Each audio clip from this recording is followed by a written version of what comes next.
Hey, shalom, shalom. All right, y'all. So I'd like to start this off by saying, call halal Yahal Bashim Shai. I'm Haya El. I'm based out in San Antonio. I usually hold camp downtown, but due to some circumstances in my household, I'm holding a lesson today. So I'll probably be online for a couple of hours.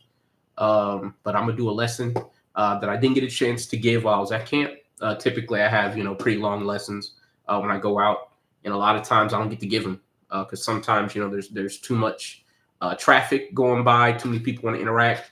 And that's not a bad thing. But with that being said, there should be a title on here. I don't know how YouTube works. I'm old. I'm just on here, right? But title should be looking real drafty out here, right? With everything going on in the world today, especially here in America, it's looking real drafty out here.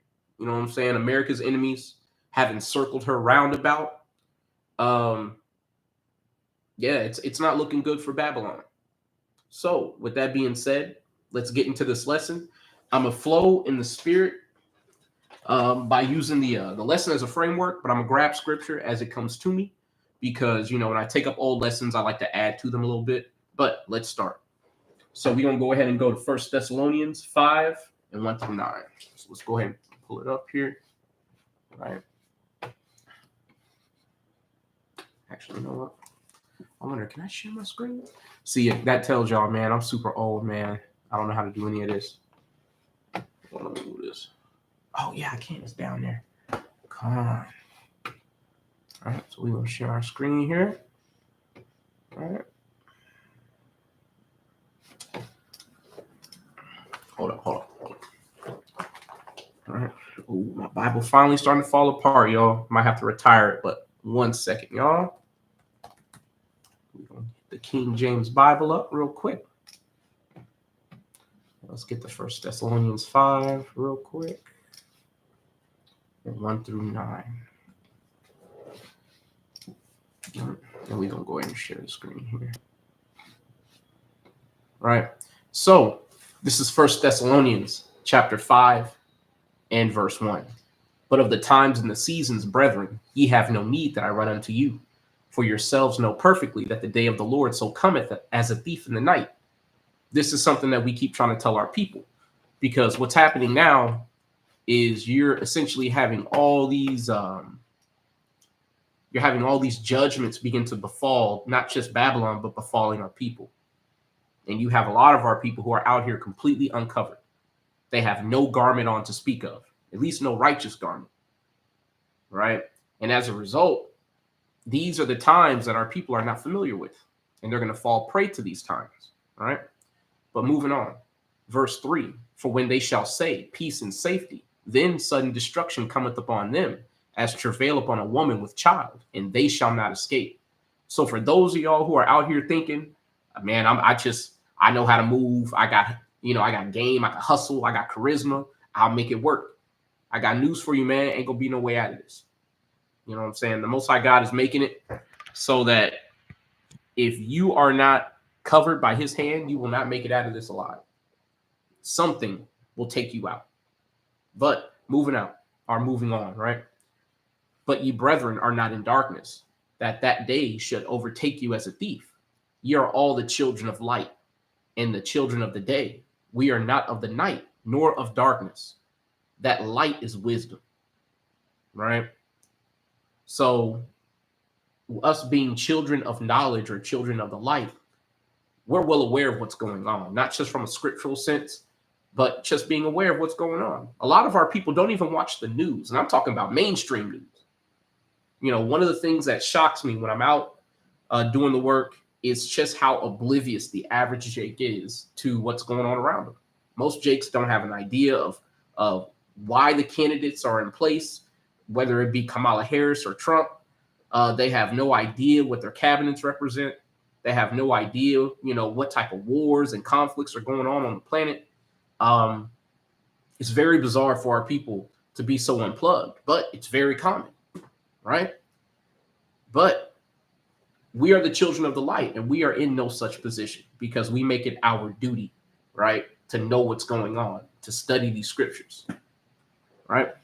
But moving on, therefore let us not sleep, as others do, but let us watch and be sober. For they that sleep, sleep in the night, and they that be drunken are drunken in the night. But let us who are of the day be sober, putting on the breastplate of faith and love, and for an helmet, the hope of salvation. This is something very important, because in the days to come, you are going to have to believe in the Most High God. You are going to have to choose him, because if you do not choose the Most High God, you're going to die out here, right? And that's one of the things that the Most High God is counting on. And I want to bring that up right now, actually. 1 second. What is it? Strength is gone. Right? Because the Most High God promised when our strength has waned, he would intervene on our behalf. Right? This is Deuteronomy 32 and 36. For the Lord shall judge his people and repent himself for his servants when he seeth that their power is gone, and there is none shut up or left. And he shall say, where are their gods, their rock in whom they trusted, which did eat the fat of their sacrifices and drank the wine of their drink offerings? Let them rise up and help you and be your protection. So in the times where our strength is completely gone and we're beset on all sides by adversity, by our enemies, both in-house Israelites are the 2/3, and those who are, heathen or collaborate with the heathen, because a lot of our people, they're going to be collaborative with the heathen and they still might be of the elect. I know majority of the people who are supposed to be sealed in this truth are probably in it now, but some of our people have yet to come out. And there are going to be people who are just like Paul, who are going to be, going to be known by another name. They're going to be doing damage to their people and they're going to wake up. But enemies, foreign and domestic, we're going to be beset on all sides. And if you are not in this truth, God is going to inquire of you and he's going to tell you, hey, call upon the gods that you trusted in. Call upon white Jesus. Call upon Allah. Call upon Krishnu. Whatever pagan god you decide to serve, God is going to point you in their direction. Because a lot of our people are going to finally learn the name of Yahweh and Yahweh Shai far too late. And the Most High God is going to point them back at their idols like, nah, you ain't chosen. Get back over there. So now is the time to designate yourself as a child of the light. Get in this truth. Study these scriptures. And strive to be better. Serve the Most High God 10 times harder in light of your rebellion. But going back to 1 Thessalonians 5 and 8, but let us who are of the day be sober, putting on the breastplate of faith and love, and for an helmet the hope of salvation. For God hath not appointed us to wrath, but to obtain salvation by our Lord Yahweh Shai HaMashiach. So we are not even appointed unto destruction. We've been directed to obtain salvation through Yahweh Shai, through repentance. But to those who will not repent, you're going to pay a hefty price. You have to understand all of these things have been set up, foretold before the foundation of the earth. This is a story playing out. So those of us who are aware of what's going on, those of you out there, if I have viewers who don't normally watch my channel, shit, I don't have a lot of viewers anyway. But anybody who stumbles across my channel and you happen to be an Israelite, I'm going to tell you, the fact that you even hear these words should tell you you should be looking into the scriptures. It should implore you to delve deeper for meaning of the scriptures, that you might be edified thereby and repent. But let's move on with this lesson, right? We're going to go ahead and go to Romans 13 and 11 through 14, because it's time to wake up, y'all. Yep. This is Romans 13 and 11. In that knowing the time, that now it is high time to awake out of sleep. For now is our salvation nearer than when we believed. We are so close to salvation, y'all. We are so close to getting up out of here. Every single end time prophecy that you could palpably point to right now in the Bible. The mark is being pushed. World War III is on the shit. World War III is not just on the rise; it's already here. The only nation on the planet that won't admit that World War III is actually underway is pretty much America. Here in America, they're still holding out hope that somehow they're going to placate Russia, they're going to placate China, they're going to somehow con these newly risen superpowers who have stood up on their feet saying that we too are strong. Somehow America in this dark hour is going to placate all these nations and remain the preeminent superpower on the planet. Meanwhile, America is in decline in every measurable statistic. Nah, man, we're at the end. We are at the end. Not to mention, this truth is flourishing all over the earth to the point where even the JJs over in Israel are pointing fingers at us, going, "Hey, y'all, you Israelites are the main problem." And isn't that odd that they're literally at war with their direct neighbors, adjacent nations who are actively bombing them, and they still have time, resources, and attention to look over at us and point at us and go, "They're the problem." Those blacks, Hispanics, Native Indians who are calling themselves Israelites, they're the problem.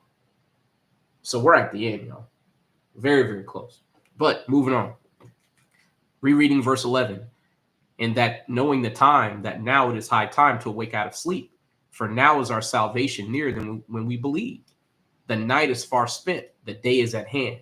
Let us therefore cast off the works of darkness, and let us put on the armor of light. There's that term again, light.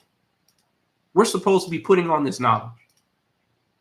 We're supposed to be putting on the knowledge of the prophecies, the knowledge of the laws of God, so we can be designated as righteous. So I'm going to tell you, there's not going to be a phone a friend moment when Yahushua comes. You're not going to be able to point at somebody or something else and go, "Hey, it's their fault I couldn't keep the law. It's their fault that I couldn't even put in an effort to serve God." It's going to all be on you. Verse 13, let us walk honestly as in the day, not in rioting and in drunkenness, not in chambering and wantonness, not in strife and envying. Now, I want to go to the Blue Letter Bible, and I want to look up some of these terms, because when you see this term here, chambering, what does that mean? Right?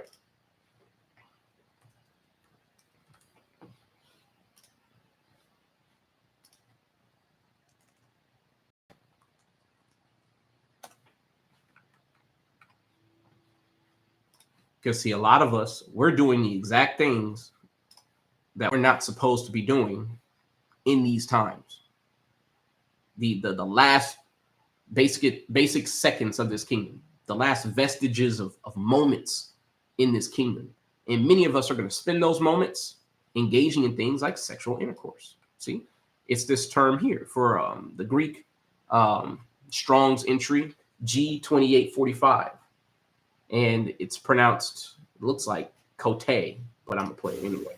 Strong's G 2845, koite. Koite. So, koite, right? A place for lying down, resting, sleeping, a bed, couch, the marriage bed of adultery, cohabitation, whether lawful or unlawful, sexual intercourse. Now, how do we translate that to today? If you're hanging out at the strip club, if you're hanging out trying to pick up women all the time, trying to run game, run Riz, all this dumb shit, you wasting your time trying to have a bevy of whores when everybody's sleeping with each other. It ain't a flex no more as a man. I'm going to just speak as a man right now. It's not a flex anymore to bet a woman. When you got women running around with 400, 500 body counts, you on her roster. She ain't on yours. You know what I'm saying? That ain't a flex.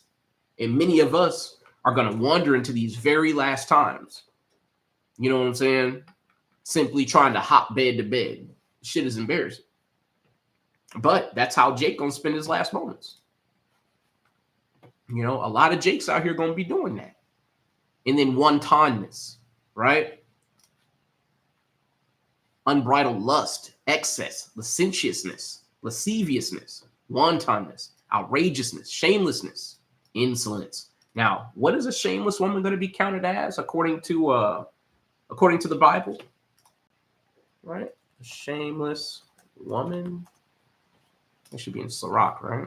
Yeah, 26. I was going to say 25. Don't want to be wrong. But this is Sirach 26 and 25. A shameless woman shall be counted as a dog, but she that is shamefaced will fear the Lord. So if you're a shameless woman, you're going to be counted as a dog. But what about a shameless man? I'm going to tell you, one of the things that most of us don't even understand is the as it says in the book of Hosea, you know, since we as men, because we're the leaders of the people, right? Since we have led rebellion against the Most High God for serving other gods, the Most High God has not necessarily given our women license to go out and play the harlot, but he's certainly not punishing them according to the law, right? Because a woman committing adultery back in biblical times would have been put to death, but now it's celebrated, and we have to hold that. So we see how the Most High God feels. But I say that to say this. The punishment is coming for all shameless people, not just the men, but the women as well. All the people who can't put down the, and I'm going to play this because I can't pronounce that shit. Strong's G 766. As El Gaya. As El Gaya. So all of us who can't do away with asel gaya or wantonness and shamelessness, you're going to pay for it. And you're going to pay in such a way that it's going to make death pale by comparison. Right? But let's finish out this bit of scripture here. Verse 14 of Romans 13. But put ye on the Lord Yahushua HaMashiach, and make not provision for the flesh to fulfill the lusts of the flesh. Now, let's look up that word provision. So, pronoia, G4307 in the Strongs. Forethought, providential care, to make provision for a thing. So you're not supposed to be prepping, right, to do wickedness. Some of our people, they literally live Monday through Thursday planning to stun at the club Friday night. They plan to go to a damn, a car show or whatever. I be driving down the highway. I be seeing Issachar meeting up in gas station parking lots with their trucks. You drive downtown, you see people street racing and shit, being stupid. But you best believe Monday through Thursday, they talking about that stuff, man. That's what's on their mind in light of these times. When our people need to be focused, man, we in the very last seconds of this kingdom. Out in Colorado, you got people literally getting kicked out of apartment buildings because, Zebulon, Asher, all of our brothers from Northern Kingdom, the wayward of our people from the northern tribes is coming up here in America, and they getting a foothold up here, man. And I'm talking about a military foothold. They ain't playing at all, man. And you notice that the American government, for some reason, is throwing money at these folks, trying to give them up to $150,000 to get a house, knowing that that's going to stir up strife between the southern and northern kingdom, because they understand one of the prophecies at the end time is that we would come together. But see, they don't understand that unification is going to happen under Yahushua.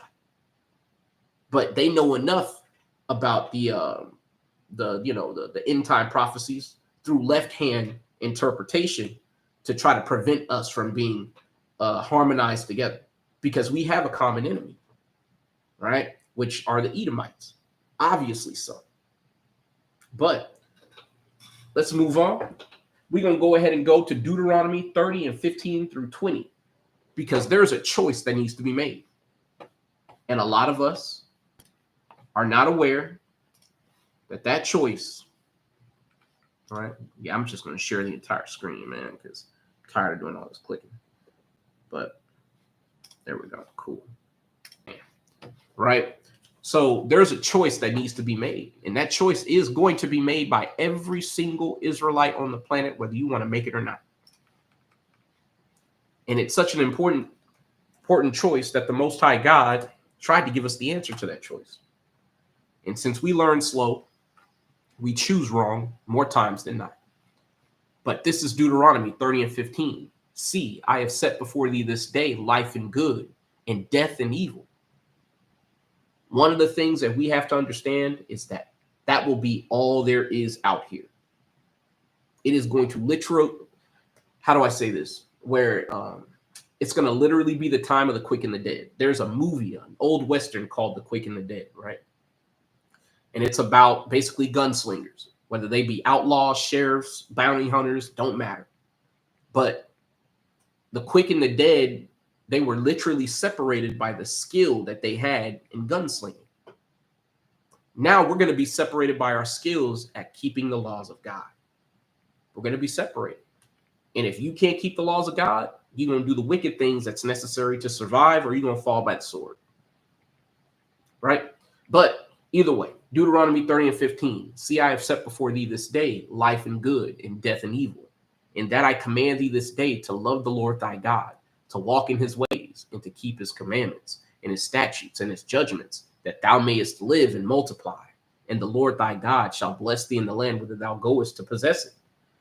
But if thine heart turn away, so that thou wilt not hear, but shalt be drawn away and worship other gods and serve them, I denounce unto you this day that ye shall surely perish. Moses was letting the people know, hey, God has given you a choice. And this is what's going to happen to you if you choose incorrectly. Your ass is going to die.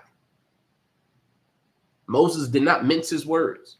He did not change the words that the Most High God gave to him for a very good reason, because this is a very monumental choice to make, and most of our people take it lightly. I denounce unto you this day that ye shall surely perish, and that ye shall not prolong your days upon the land, whither thou go or passeth over Jordan to go to possess it.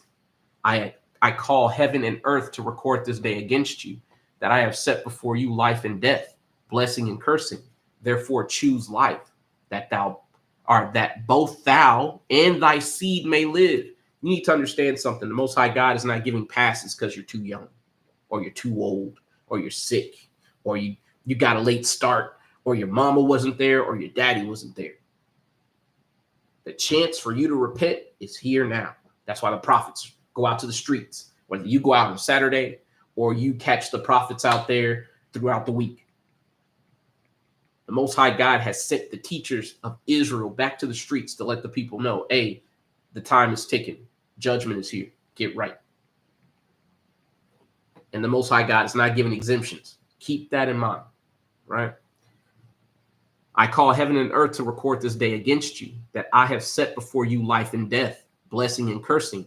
Therefore choose life, that both thou and thy seed may live, that thou mayest love the Lord thy God, and that thou mayest obey his voice. This is another dagger where when people say they love God, like it says in 1 John 5:3, where you can show them that loving God is keeping his commandments, this is another dagger, right? Because when you say you love God, this is exactly what you got to do. You have to obey his voice, all right? And that thou mayest obey his voice, and that thou mayest cleave unto him, for he is thy life and the strength of thy days, that thou mayest dwell in the land which the Lord sware unto thy fathers, to Abraham, to Isaac, and to Jacob, to give them. So that was the ultimatum that we were given back then. And we transgressed as a people. And what did we imbibe as a result? Heaps upon heaps upon heaps of corpses. See, now that we know what regeneration is, we understand that many of those corpses were probably us. And I'm talking about us as the prophets. You know, whether you was good or bad, you got to remember, our people killed the prophets. Shit. That's one thing Israelites do very well, and that's show hostility toward those who are trying to push them in the right direction to serve God. Right? But many of us who are unrighteous, we die all the same, whether it's by stray bullets, getting run over by cars, accidents on the job, baby mama tripping and she finally crash out and kill you, baby daddy tripping and he finally crash out and kill you. You know what I'm saying? Like, there's so many ways to get God out here. And the Most High God promised that's what's going to happen to you if you don't obey him. And he delivered on that. But now is the ultimate test, the very last and the very greatest test. And the choice is still yours. It's already been made, but it's yours to live out. So if you can live it out and you're aware that the choice is here, choose life. Nah, right? But let's keep going. We're going to go to Joshua 24 and 15 and 20. Because one of the things about Joshua, the 24th chapter, that I love is that Joshua let the people know, hey, look, if you don't obey God, He gonna hurt you. You know, straight up like that. You know, and you might notice I'm looking down. I always look down at my camera on my laptop. I work online and shit, so you know, I always look down when my camera's up here. Right? But either way, it don't matter. This is Joshua 24:15. Actually, we'll start at 24. Now, therefore, fear the Lord and serve him in sincerity and in truth, and put away the gods which your fathers served on the other side of the flood. And in Egypt, yeah, all you Commission niggas, put that shit away, and serve ye the Lord. And if it seem evil unto you to serve the Lord, choose you this day whom ye will serve, whether the gods which your fathers served that were on the other side of the flood, or the gods of the Amorites in whose land ye dwell. But as for me and my house, we will serve the Lord. You need to understand what Joshua was really saying. Joshua was making a huge threatening gesture by the Lord, right? Because what happened to the people who were serving those other gods in the wilderness when Moses came down from the mountain and they were worshiping the golden calf, a god that they picked up in Egypt? What happened to them people? Moses clicked up with the other Levite brethren and they cut the heads off of them people. What happened to the Amorites? The Israelites went in that land and killed them people. They took the land because the Most High God gave us that land. And the Canaanites and all the tribes that were in the land of occupying the land of Canaan before we got there, they were doing all types of wicked things, from homosexuality to child sacrifice, doing all types of things that the Most High God finds abominable even for heathen. And how about them people on the other side of the flood? We know what happened to them. Most High God drowned their asses. Only 8 people walked out of that flood alive. You need to understand something, man. Joshua was putting it very plain to our people. Don't be fooled by this elegant speech, because Old English has a very elegant way that it flows. It sounds very sophisticated. And as a result, sometimes our people, it takes the edge off of the words that are being spoken. But this is a threat, right? Because if it seems evil unto you to serve the Lord, as it says in verse 15, then you got to choose. And evil meaning bad times. If it seems like a bad time to you to serve Yahweh, okay, cool. But you still got to choose. And that if your choice is to serve no one, then you will die godless. If you choose to serve another God, you will die with an idol.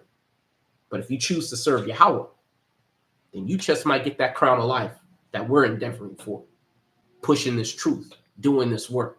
And no, we're not perfect. However, we do understand there's a choice to make, and we're trying to make it as best we can, right? But let's move on to verse 20. This is Joshua 24:20. If ye forsake the Lord and serve strange gods, then he will turn and do you hurt and consume you after he hath done you good. So don't be fooled by all the good things that you've inherited in your life. Joshua, again, is letting it be known, hey, man, the Most High God will turn and fuck your ass up. And I know some people say you shouldn't curse and all that. One, it's not cursing, it's profanity. But two, I like to, even if it's crass, I like to put it in terminology that people understand. Because if you say you're going to F somebody up, they know exactly what you're about to do to them. You're going to harm them. Grievous, right? And Joshua was letting it be known. If you want to serve strange gods, you need to understand that the Most High God doesn't appreciate that. And he's going to come and he's going to do you some hurt. And it's one thing that I tell brethren who stop and hearken unto the word, I let them know about the Most High God. The Most High God knows how to hurt you where it hurts. See, some people don't care about dying. Death ain't worth everything to some people, because some people have nothing to live for. So the Most High God can hurt you in other ways. He can plague you in the mind. He can hurt people around you. He can take things away from you. He can isolate you. He can make the elements around you hostile to you, hospitable to you. Everything is his to command. Everything. And most of our people don't understand the God that they trifle with. That's why they take light, or they take this decision lightly. You know, they make this a very vapid thing. And what does vapid mean, right?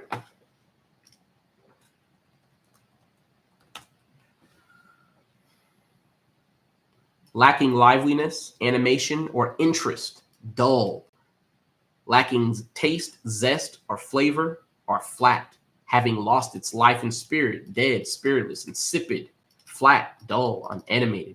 Many of our people are not inspired to serve the Lord. They're not inspired to have any type of spiritual knowledge or awareness in general. And as a result, all of this shit is taking them by surprise. That's why when you tell a lot of Jakes that they have a choice to make, they get angry, because a lot of times they don't even know who to be angry at.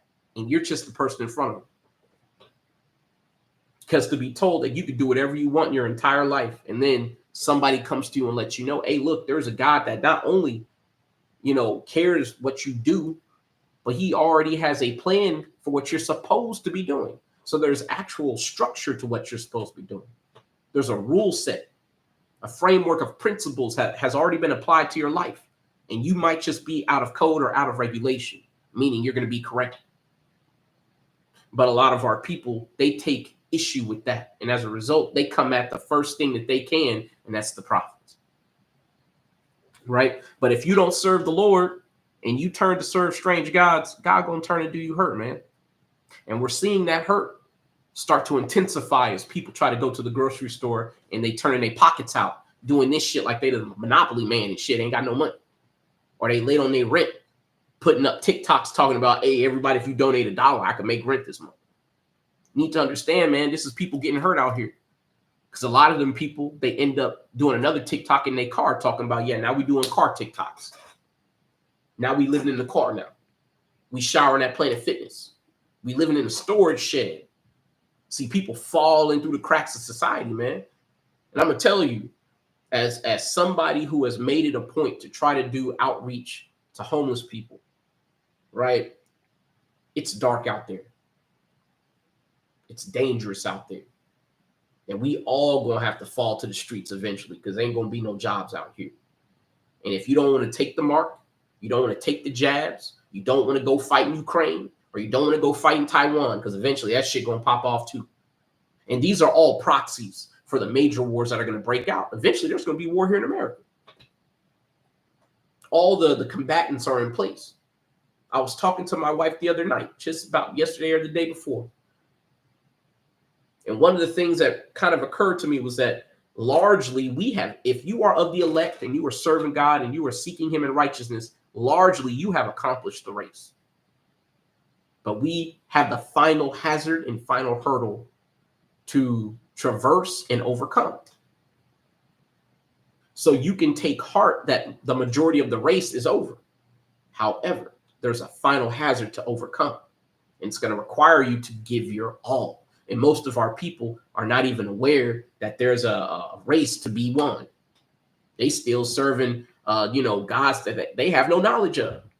When I see brothers and sisters with unks tattooed on themselves or yin yangs and all that other shit, I'm like, yo, like that ain't even your culture. Where you get that at?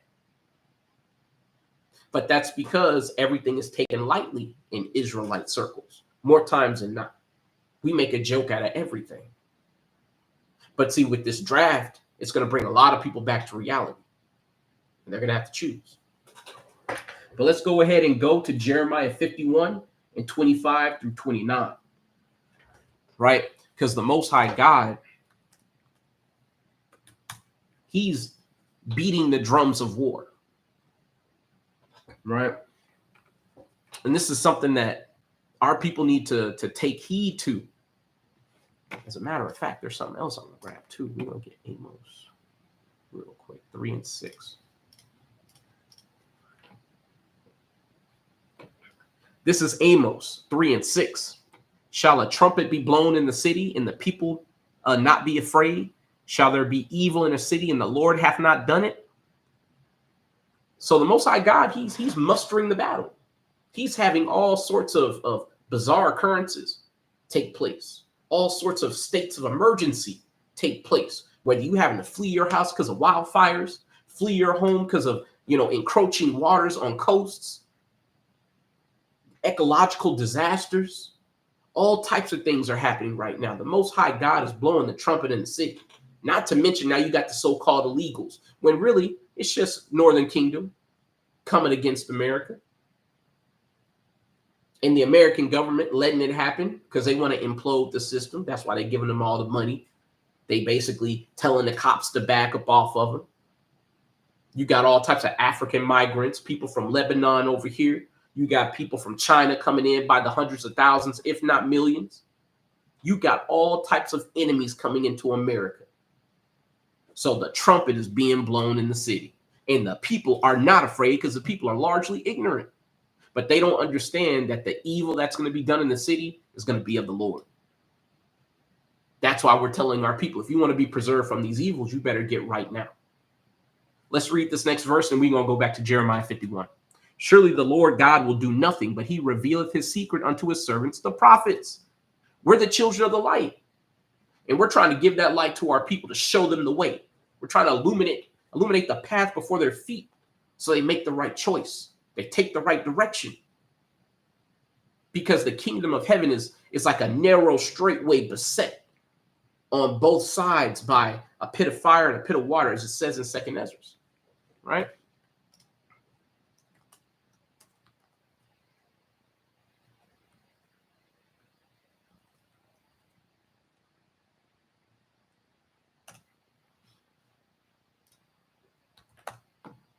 Hold on.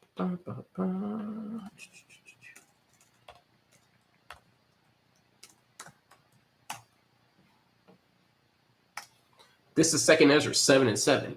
The entrance thereof is narrow and is set in a dangerous place to fall, like as if there were a fire on the right hand and on the left a deep water.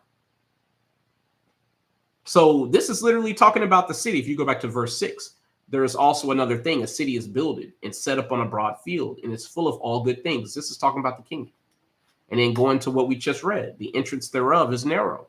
There's only one way in, and that's through Yahweh Bashem Yahushua, through keeping these laws, through this truth, right? And is set in a dangerous place to fall, like as if there were a fire on the right hand and on the left a deep water, and one only path between them both, even between the fire and the water, so small that there could be one man go there at once. In other words, only you can make it based on your own merit, based on your own actions. Yes, there are people in front and behind you, but if you fall, it's on you.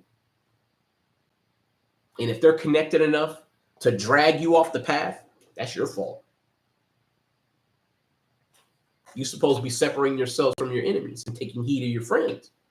That's in the book of Sirach. See, all this wisdom that we need to make it to the kingdom, it's all in this book. That's why Isaiah 34:16 lets you know, none shall want or make. We shouldn't be seeking out of any other book. Now, I'm not saying you can't learn from any other book, but this is what you need to make it. And more times than not, our people ain't trying to hear it, right? If this city now were given unto a man for an inheritance, if he never shall pass the danger set before it, how shall he receive this inheritance? And I said, it is so, Lord. Then said he unto me, even so also is Israel's portion. Our portion is the kingdom. Our portion is to be co-heirs with Yahushua, with Yahushua as our king. But the way to receive the kingdom of heaven is to go through all this dangerous shit first. And you're going to have to remain impeccable while you go through it. You can't go through half of this and then go, well, you know, when they put me on the spot, I'm going to take the mark and then I'll dig it out of my flesh. Nope. You out. You ain't going to be able to just go through this and then in front of people claim a different God. Or rocking the cross, rocking the ankh, kissing the copperstone, doing all this other dumb shit. You ain't going to be able to just flip-flop and be unstable in all your ways because you're going to fall. You're going to fall to the left or you're going to fall to the right. Right? But let's go back to Jeremiah 51. Right? So this is Jeremiah 51:25. Behold, I am against thee, O destroying mountain, saith the Lord, which destroyest all the earth. And I will stretch out mine hand upon thee and roll thee down from the rocks and will make thee a burnt mountain. So the Most High God is going to destroy this nation. He's going to destroy America. And he's going to destroy it with the nuclear missiles of her enemies. And not to mention all these damn nuclear power plants all over this fucking country. And most people don't understand you can't just turn a nuclear power plant off, right? Those fissioning rods, they have to be cooled continuously, cooled and contained. And if they're not cooled, they do something called a nuclear meltdown, where they literally heat up and they burn through their enclosures, and they burn literally into the earth, and they cause all types of contamination, right? So America is a literal ticking time bomb of nuclear destruction, whether it be from outside forces or inside forces. And the Most High God is guaranteeing that he's going to make this place a burnt mountain. He's going to burn this place up. Verse 26, and they shall not take of thee a stone for a corner, nor a stone for foundation, but thou shalt be desolate forever, saith Yahweh. Set ye up a standard in the land, blow the trumpet among the nations. Ooh, there's that trumpet. Shall a trumpet be blown in the city? As it says in Amos 3 and 6. And the people be not afraid. Well, the people ain't afraid, and the trumpet blowing. You would think that question is rhetorical, but it ain't. The people ain't afraid because the people are stupid, largely. Right? But moving on. Prepare the nations against her. Call together against her the kingdoms of Ararat, Meni, and Ashkenaz. Appoint a captain against her. Cause the horses to come up as the rough caterpillars. So if you look up all these different nations, where they're located, what you'll see is you'll see the enemies of America today. Because where is Mount Ararat? Well, that's in the location that they call the Middle East. Aside from Israel, in the Middle East, all those nations in that region hate this place. They hate America. When you look at the land of Ashkenaz, and I'm talking about the real Japhites, that's the land of Russia. You know what I'm saying? Gog and Magog. Now let's look up Meni. That's the one I'm not familiar with. I was trying to think on it, but I couldn't put it together. So let's get it. All right. Region of Armenia. If you are familiar with all the Armenian conflicts that have been going on over the last couple of years, couple of decades, they are numerous, and they have all types of refugee crises that have happened. That's why you have a lot of Armenians that are over here in America today, or they're dispersed, right? But they have a lot of conflicts that have happened in that region because there's a lot of upheaval in all of these areas because the Most High God is mustering the battle. There's been a lot of chess pieces being moved about over the last decades, especially the last 5 decades. The Most High God put America to sleep because America thought they were the shit. Meanwhile, Russia seemed to fall by the wayside. The USSR broke up. And then all of a sudden, America just went to sleep all the way up until 9/11 happened. And then America tried to wake up and realize, like, damn, we can barely defeat an enemy. That's one thing that all those conflicts in the Middle East prove to the rest of the world. America can't crush their enemies anymore. As if America ever could. Because the only reason why America looked like they were strong is because they nuclear bombarded Japan. Nagasaki and was it Tokyo? No, Hiroshima and Nagasaki. Salaki, right? But, once America dropped those nuclear bombs, shit, the whole world was at attention, thinking America was the strongest nation on the planet, when it was the appearance of strength through their weapons, not through their men and their values, right? Because that really determines a nation's strength in terms of a fighting force, conventionally, of course, because the Most High God is the one who gives the victory or the loss, right? I'm going to take a quick break. I'll be right back. 1 second.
Slack here, y'all.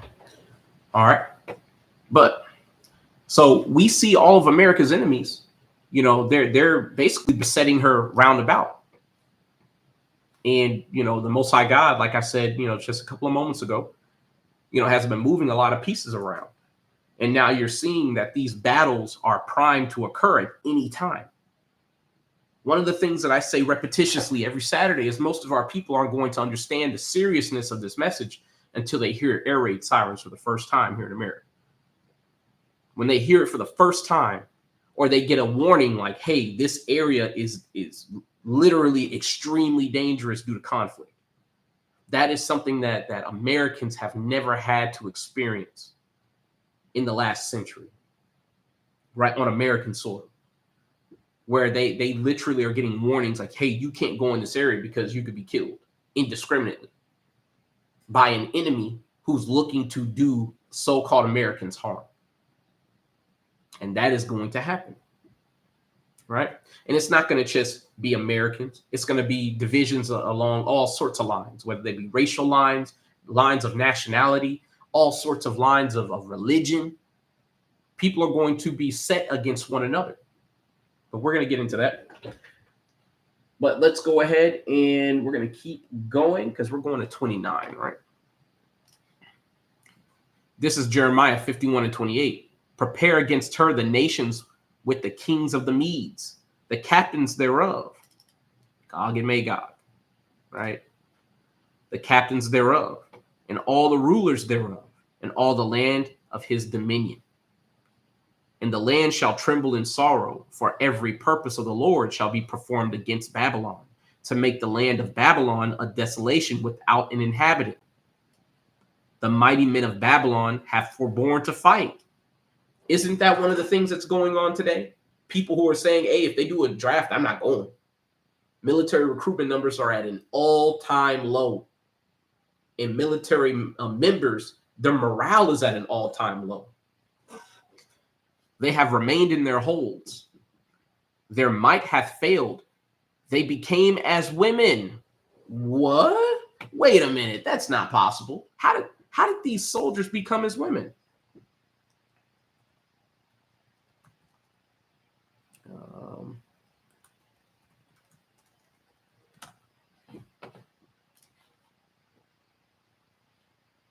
Yeah, you all right. I gotta watch my mouth, right? Because I want to say some. I want to make some ad homs, but I'm not gonna do that, right? Look at this.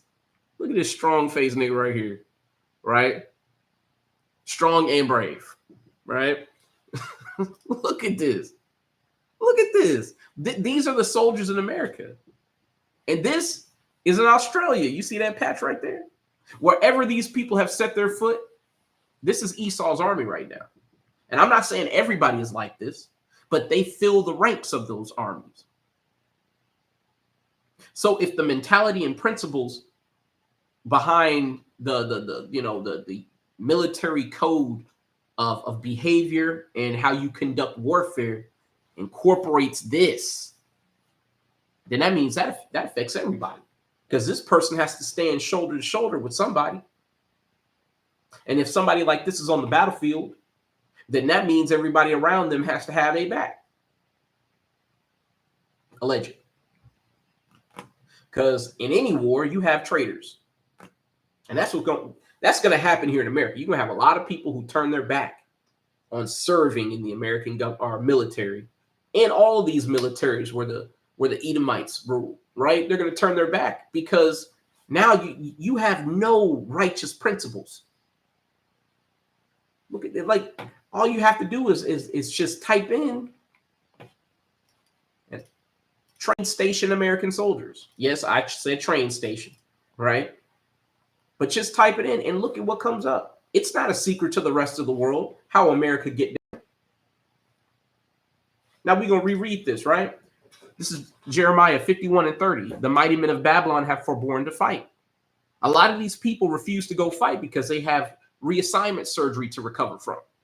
Some of them, they even schedule it purposely to not fight for an extended period of time so that they can get into the military, get the benefits, and then do a a non-service job, or what's a non-combat job. That's a proper way to say it, right? Where they're sitting behind a desk somewhere far, far away, administrating everything instead of actively participating in the warfare. But see, the times that are coming up on America, there's not going to be a safe haven. Staying here in the mainland is going to be just as dangerous as going over to the front line. You're going to need the Most High God to make it through this, right? They have remained in their holds. Their might hath failed. They became as women. They have burned her dwelling places. Her bars are broken. So we're literally seeing America fall to her knees, right? In the worst possible ways. And there's not going to be a way to have comfort here. The Most High God is about to take away all ability to flourish here in America for rich and poor. The mighty men of Babylon have forborne to fight. They have remained in their holds. Their might hath failed. They became as women. They have burned her dwelling places. Her bars are broken. One post shall run to meet another, and one messenger to meet another, to show the king of Babylon that his city is taken at one end. See, there's so many enemies here in America that you're going to just start seeing all types of news reports about, oh, this apartment building has been taken. Oh, don't go over to this area. It's been taken or occupied.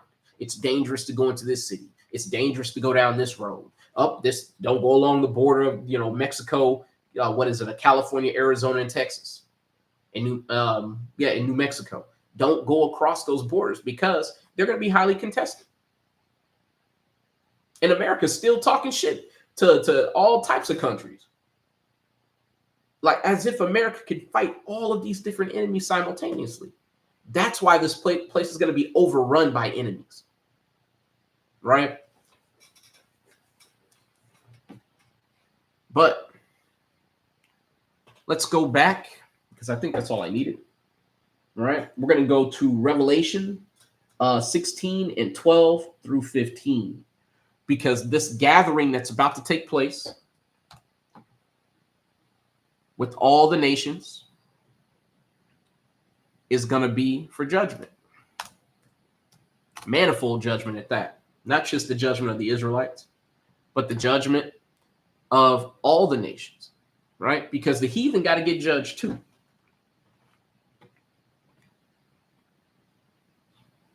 So this is Revelation 16 and 12.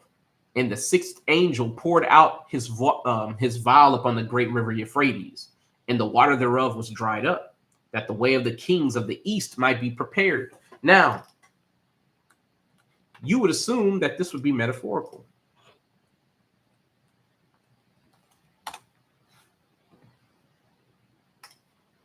This is all the way back in 2023. Even the heathen understand that this is tied to biblical prophecy directly. Even they understand that. So we're seeing these end time prophecies take place.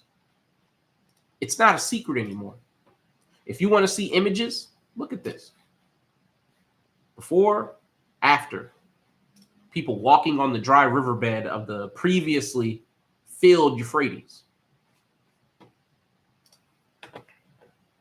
Look at that. Water ain't even in the area no more of this stone pillar that measures the level of the water. And look at that. This is the end. People know. One of the things that I constantly say when I'm preaching, the only folks who don't know what's going on this planet are the Israelites.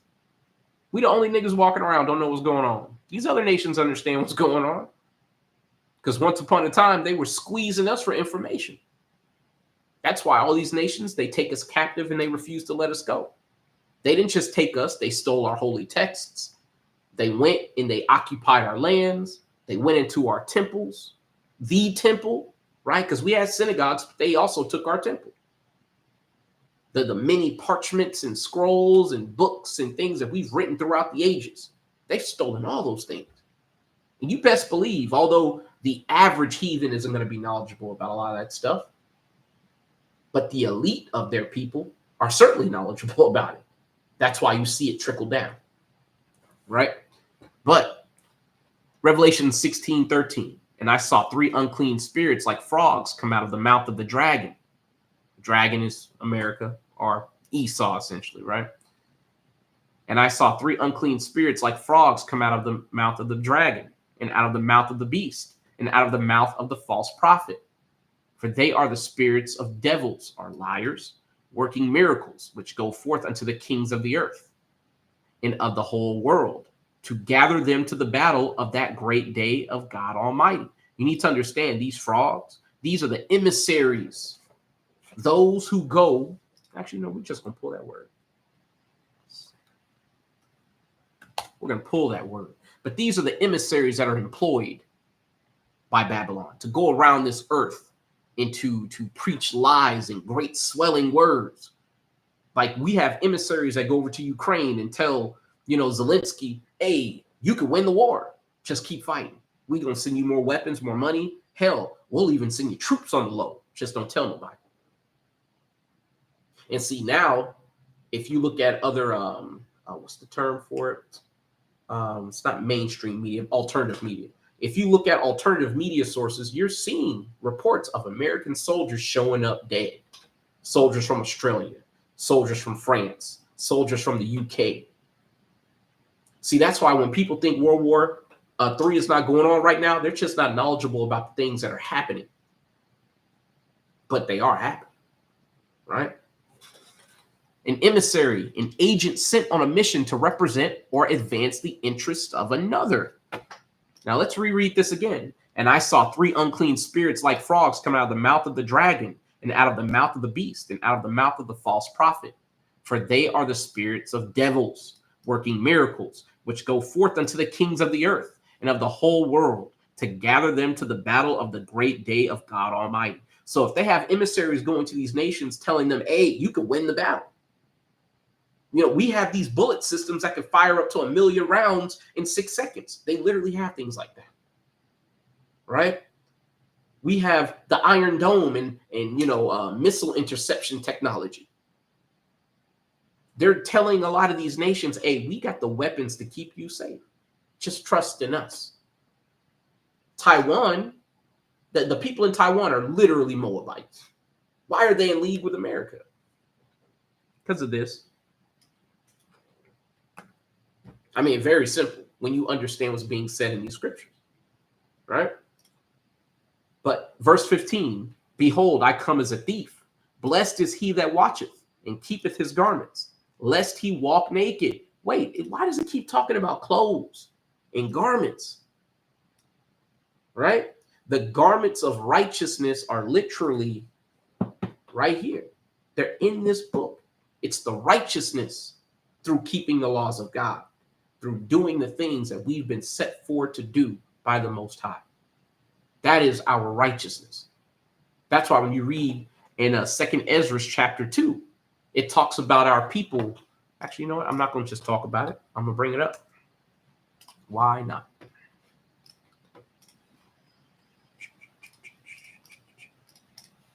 But it talks about our people having put off the garments of these mortal garments and putting on the garments of immortality and righteousness. Right? 2nd Ezra 2:45. He answered and said unto me, these be they that have put off the mortal clothing and put on the immortal and have confessed the name of God. Now are they crowned and receive palms. So this is talking about when we finally overcome and we're rewarded. We're given the immortal bodies. We're given the crowns of our true nobility as the sons of God, the daughters of God. And we return to being kings and princesses as we were designated to be by the Most High. Right. But this is Revelation 16:15. Behold, I come as a thief. Blessed is he that watcheth and keepeth his garments, lest he walk naked and they see his shame. And he gathered them together into a place called in the Hebrew tongue Armageddon. So the Battle of Armageddon is a prophecy that many, many, many nations know of, not just the nation of Israel. And when I say the nation of Israel, I don't mean the country. I'm talking about the people. We're not the only ones who know about this. These other nations understand that this is the end. But if you hear these nations speak, and this is why I recommend you brothers who know about this truth and understand the milk, to get out in these streets and start talking to people, because you are going to come across these heathen and you're going to see that they believe that they can fight against fate, that they can be the next superpower on the planet, giving orders and telling people what to do, not understanding that the victory's already been given to the Israelites. But you won't know that unless you get out there and you start talking to these people, because that's how they're going to get to the Battle of Armageddon. If they knew they were going to lose, they would never go. That's one of the reasons why we have such strong faith, because we understand that all these prophecies are coming to pass. And the Most High God has done all the footwork. All we're doing now, and this is also through the strength and power of the Most High God, is taking to the highways and byways and just telling people, hey, repent. Yeah, there's more to the message than just, hey, repent. But that's the gist of it. Right? But anyway, let's go ahead and bounce over. Actually, I think we read a little bit more than we needed to, but it's fine. Let's go to Jeremiah 51 and 30 through 33. So we're basically already there. This is Jeremiah 51 and 30. The mighty men of Babylon have forborne to fight. Oh, we just read that. Wait a minute. Did I write that twice? Slovakia, yo. Nah, I just read too much. All right, cool. Anyway, verse 31. One post shall run to meet another, and one messenger to meet another, to show the king of Babylon that his city is taken at one end, and that the passages are stopped, and the reeds they have burned with fire, and the men of war are affrighted. It's going to be chaos out here, man. Men are going to desire to go into a city and shall not be able. You're going to want to go to a certain place that you think is safe, only to find that it's been destroyed or it's occupied. It's no longer accessible. Our people are going to be flocking to repositories for food or water in hope of receiving services, only to be found disappointed because there's nothing there, nothing worthy of your time. And I'm going to tell you, if you expend all your resources to go somewhere to get food, and you end up basically just stranded, right?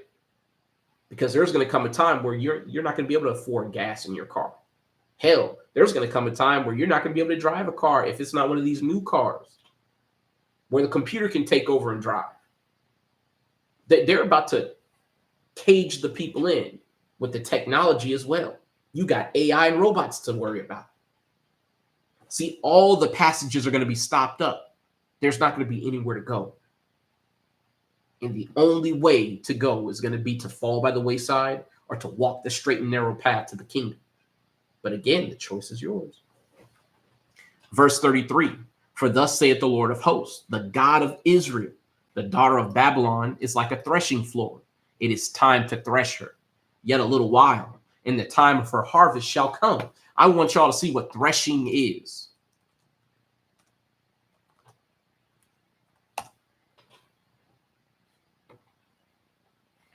Let's see. Who can we? And this is fair use, right? I'm trying to old-fashioned threshing. Hold on, ancient threshing. Ooh, you look weird, man. What the hell wrong with you? Oh yeah, they over there and okay. Yeah, man, I have to take it aside. This is the chosen people. Like they over in Jerusalem, apparently, according to this.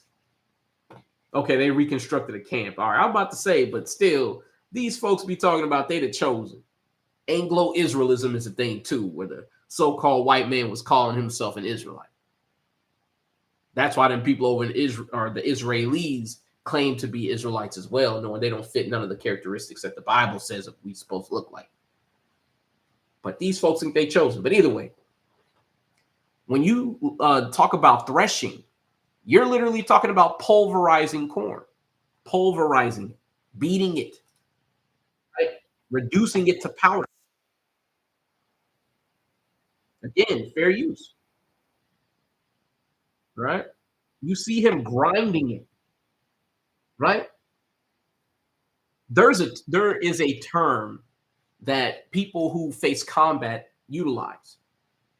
If you're going to, like, if you're going in and out of the front lines again and again, you're being thrown into the meat grinder or a threshing floor where the chance of you being maimed or killed is extremely high. And that's exactly what's going to happen here in Babylon, right? Again, Jeremiah 51:33. For thus saith the Lord of hosts, the God of Israel, the daughter of Babylon is like a threshing floor. It is time to thresh her yet a little while, and the time of her harvest shall come. So the time of the harvest to get the Israelites out of here and the tares, harvest time is coming. Dare I say, in many ways, it's already here, and we're seeing it begin to play out. But let's go ahead and move on to Psalms 49:6-14. Right? Because there is a false confidence that we're seeing in a lot of people.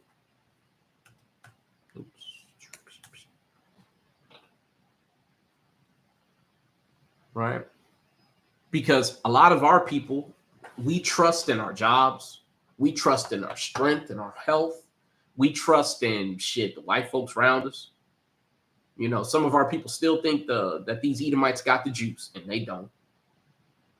I mean, there's and if you haven't heard about this, I recommend you look it up. It's called beg talk. I've been looking it up a lot.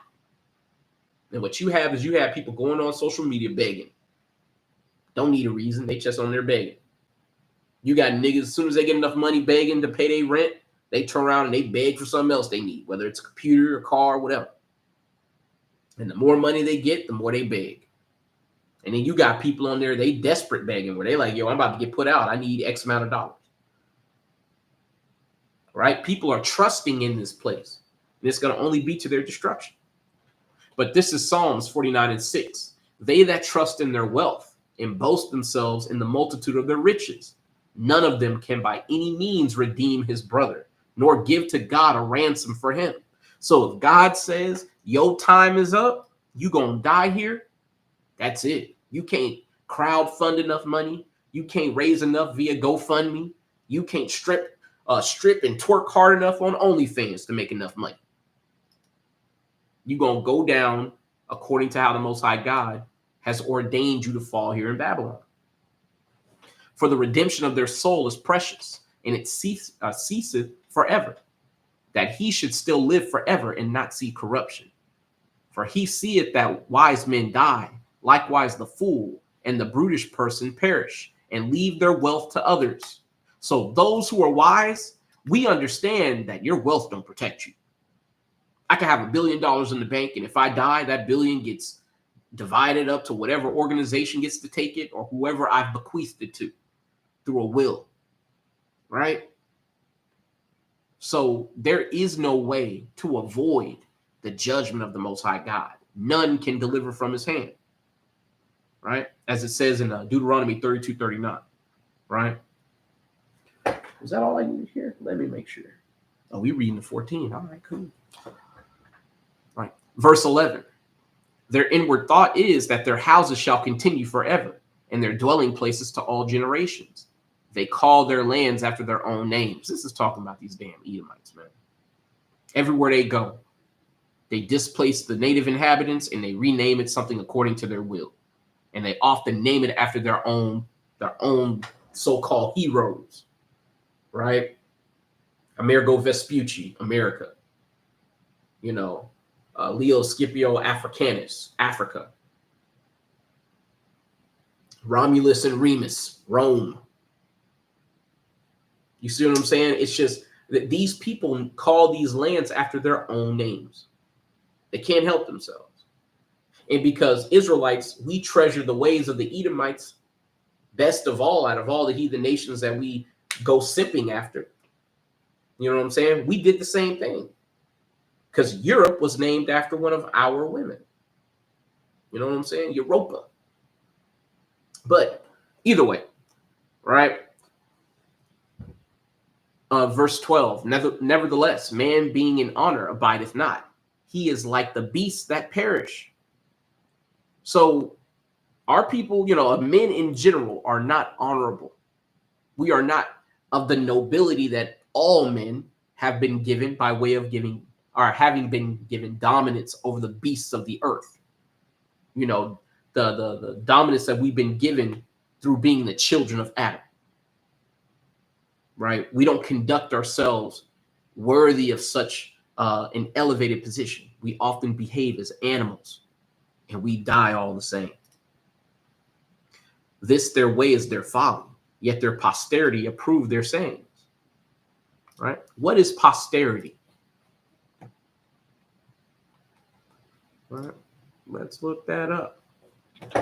Posterity, or achar, after the following part, behind, of place, hinder, afterwards.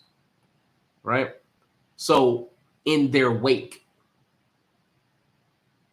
what they leave behind, their legacy. Actually, that's a good way to put it. Their legacy. Our legacy attests to how stupid we are, because many of us leave this place far worse than we found it. Right? A sad, realization when you come into this truth, but a very apt one. Many of us will leave this earth far worse than we found it, whether we leave it, damaged by way of our families and continuing generational curses, or we leave our people in complete ignorance, so they just have to go and grope in darkness. And they're subject to all sorts of abuse from people who wish to take advantage of them. But again, this holds true. Our posterity often approves our sayings, and our sayings are the ways of folly. But let's keep going. We're going to go to Ezekiel 3:4-9. Because my question is, which side shall you choose?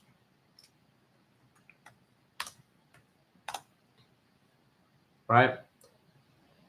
Because, again, as we read earlier in Deuteronomy 30, we have blessing and curses set before us.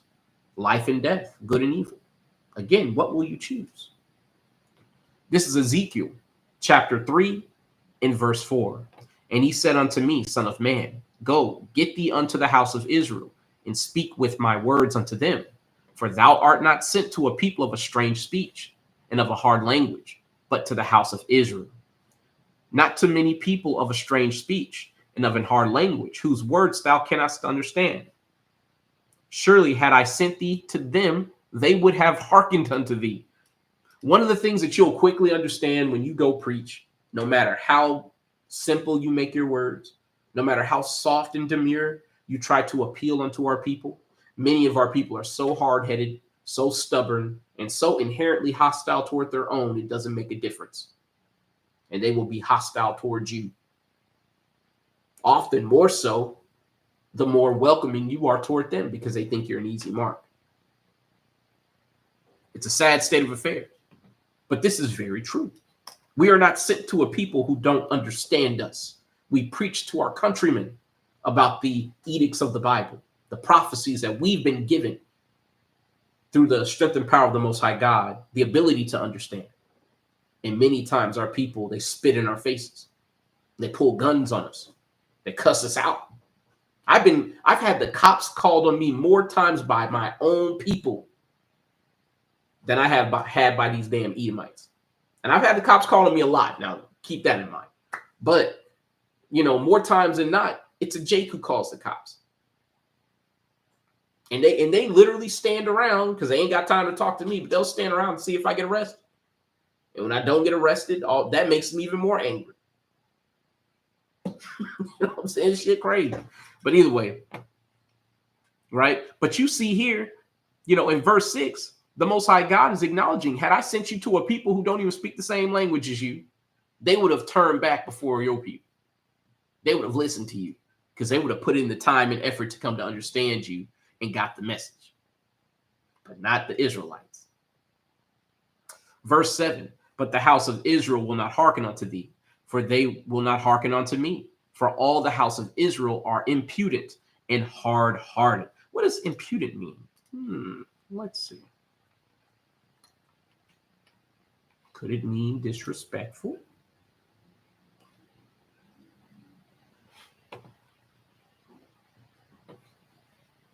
So this is H2389, Hazak, or Hazak. Strong, stout, mighty, strong, sharp, severe, hot, firm, hard, right? So hard-hearted, hard-minded, reluctant to change, stubborn. You know what I'm saying? Shit. Like, so our people refuse to take in new knowledge. You know, there's a joke that me and my wife often talk about. Like we say we're, you know, we'll talk about us being like an old white man scared of change. That's a proverb in Western society. Because most folks know the older Edomites, they ain't trying to change a goddamn thing. Old people in general don't like to change. That's why there's an idiom. They say you're set in your ways. And it's very true. But this is something that transcends your age. It transcends what you look like or your social strata. If you're an Israelite, typically you are hard-hearted because that is what we were made to be. Because that same hard-heartedness is supposed to be, it's supposed to be utilized to carry the laws and statutes of the Most High God, to fly the banner of Yahweh and not to waver. Right? Verse 8, behold, I have made thy face strong against their faces, and thy forehead strong against their foreheads. As an adamant harder than flint have I made thy forehead. Fear them not, neither be dismayed at their looks, for they are a rebellious house. I'm going to tell you, this is something that you have to have when you go out to preach, y'all. You have to have this. You have to have that determination to reach your people. If you've ever seen somebody who's panicking while they're drowning, and somebody like a lifeguard or an emergency personnel trying to go in to get them, one of the things that they often have to do is fight the person who's drowning. They have to literally fight that person and let them know, hey, man, stop fighting me so I can save your life. That's what we're doing here. And the Most High God gives us courage. He gives us stoutness and hardness to meet them where they're at, whether they're a nigga or they're the most altruistic person on the planet. What is altruism, right? I know I just used that term.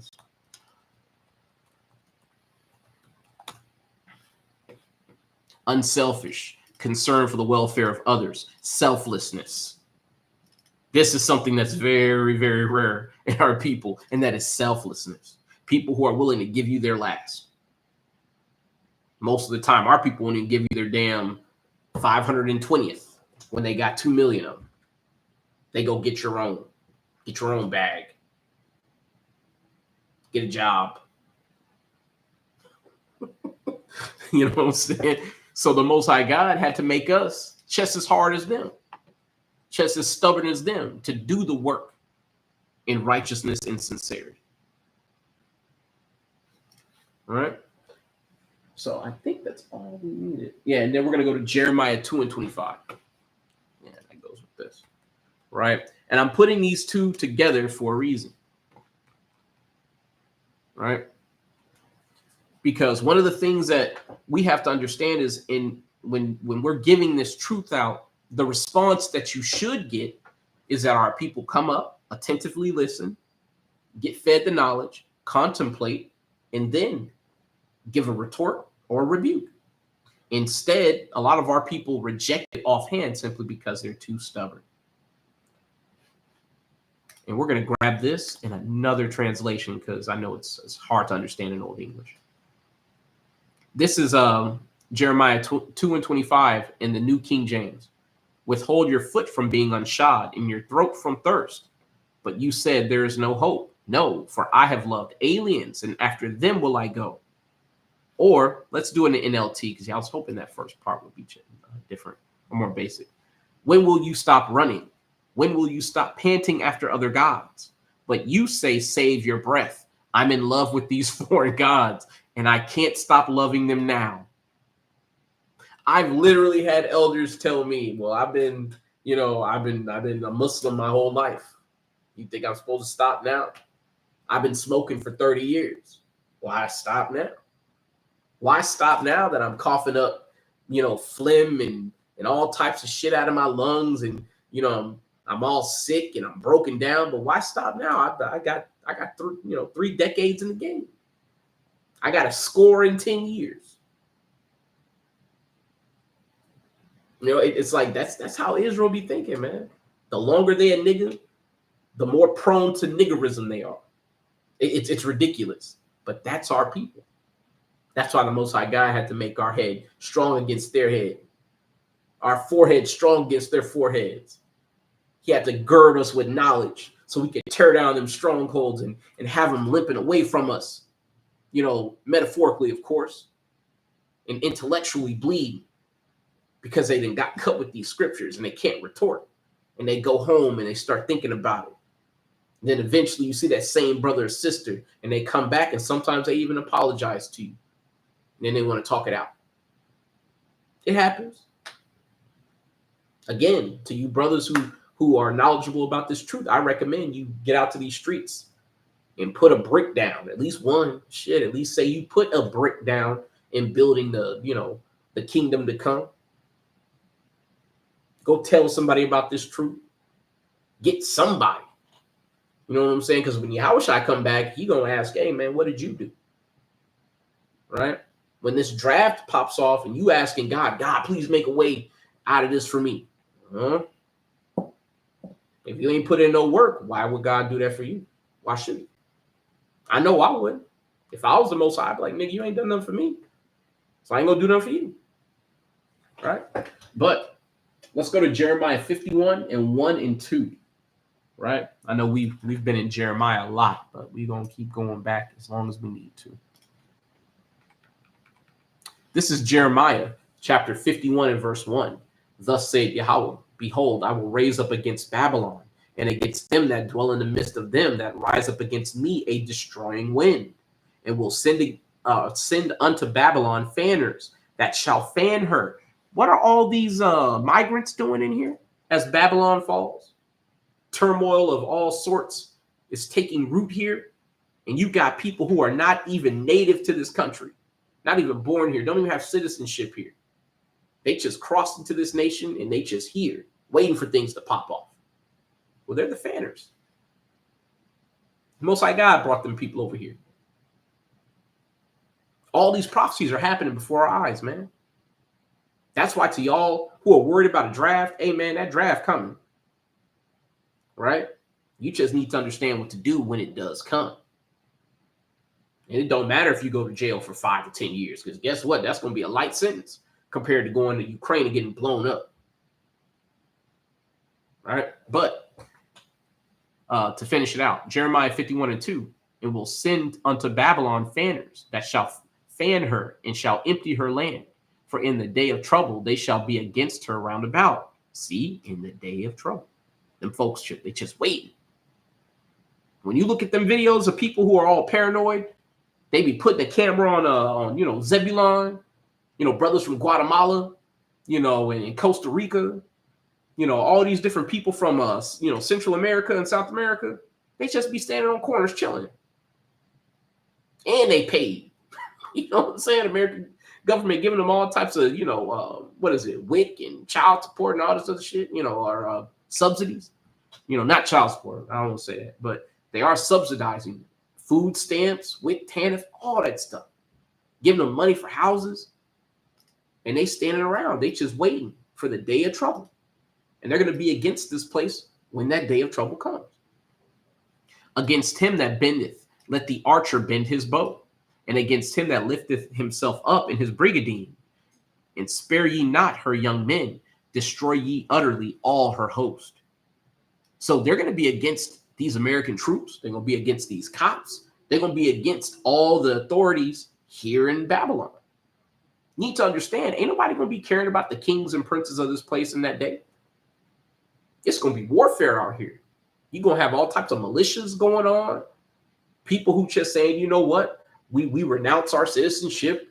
and we against the American government. And I'm not saying that. So YouTube algorithm, I ain't saying that. I'm saying people will say that. Allegedly, right? Verse 4, thus the slain shall fall in the land of the Chaldeans, and they that are thrust through in her streets. So a lot of people going to die as a result of this tumult. Again, that's why we have to call upon the Most High God. Right? How far am I trying to go? Because I want to read more. I was kind of reading down. We're going to read through to 10. That's cool. Thus the slain shall fall in the land of the Chaldeans, and they that are thrust through in her streets. For Israel hath not been forsaken, nor Judah of his God, of the Lord of hosts, though their land was filled with sin against the Holy One of Israel. So even though we've been breaking God's laws, and a lot of us are bereft and destitute of the knowledge of God, the Most High God hasn't forsaken us. And he still sounds the alarm. Flee out of the midst of Babylon and deliver every man his soul. Be not cut off in her iniquity, for this is the time of the Lord's vengeance. He will render unto her a recompense. So all of these things are happening because the Most High God is like, look, I got to get y'all back for what y'all did to my kids. The time of your recompense or your comeuppance is come. And the Most High God is giving one last warning to his children. Hey, come out of her, my people, that ye be not partakers of her sins, as it says in Revelations 18. Most High God is trying to tell our people, right? But most of our people ain't trying to hear it. Let's be real about it. Verse 7, Babylon hath been a golden cup in the Lord's hand, that made all the earth drunken. Remember those frogs that came out of the mouth of the dragon and went around lying to the other nations, telling them things that would bring them to the valley of Armageddon, the valley of Jehoshaphat, right? The war of Armageddon, telling these nations, yeah, man, you can stand up for yourself. America, we behind you. Yeah, man, you need weapons? Hey, we got plenty of those. Hey, while you're at it, why don't you, have some of our nuclear facilities built on your land? Yeah, man. Look at what happened to Japan, Fukushima. See, that only happened because they started to follow after the ways of America, right? But Babylon hath been a golden cup in the Lord's hand, that made all the earth drunken. The nations have drunken of her wine. Therefore, the nations are mad. Now, what type of mad are we talking about? Are we talking about mad as in angry? Or are we talking about mad as in crazy? Right? Ooh, so we have halal, right? Strong's entry H1984.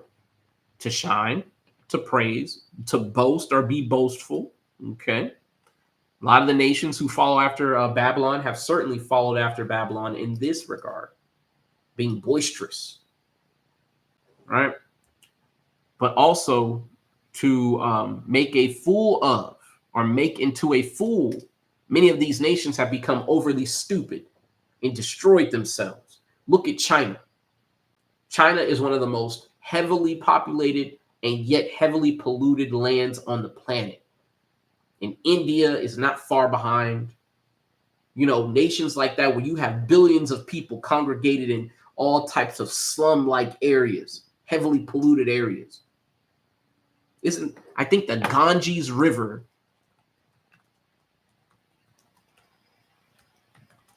is the most polluted in the world.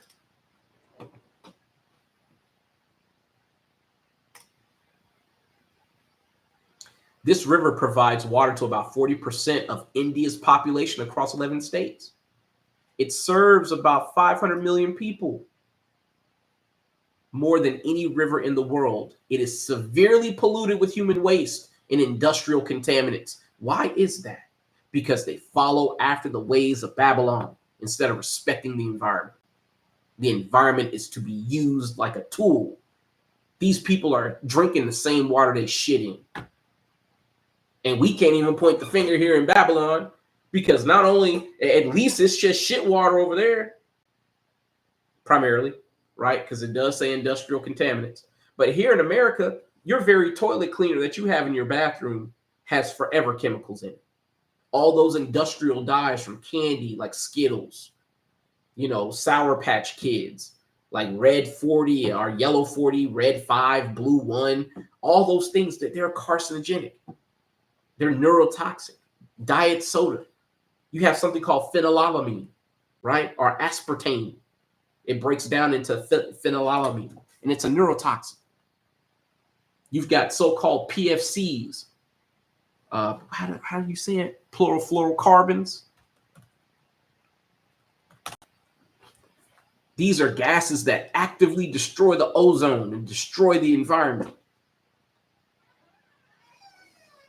You know what I'm saying? Like, this is something that people have to understand, that following after the ways of Babylon have enabled all of these nations to destroy themselves. So when we read about the Ganges River, it's a tragedy, but you got to understand something. They're following after America, and that's why they're doing all this. Because if they left the environment intact, all of that sewage would go into the environment. You would let the earth reclaim that and give life back for the waste that you put into the earth. But because people are trying to basically just get rid of it instead of utilize it for the enrichment of the earth in an unnatural process, this is what you get.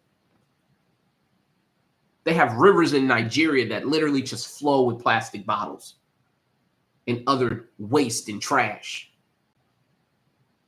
But all of these things are happening simply because people are following after the ways of this age. And the people leading in this age are the Edomites. That's why Jacob is the beginning that followeth after the end of this world, or the end of this age. How long have we been going? Okay. We might have to do a chapter 2 because I got a couple of things I got to handle before it gets too late out here. But we're going to keep going. But I am going to take a break to get some water. So be right back, y'all, in about 30 to probably about 45 seconds. All right.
Slack here, y'all. I'm back. All right. But we see this word here, halal, literally meaning, in this case, to act madly or act like a madman, or to make a fool, all right, or make a fool of. Right. So this is something that has happened with all these nations. So following after the ways of Babylon and hearkening unto their propaganda and to their conditioning and indoctrination, it has left them destroyed. All right.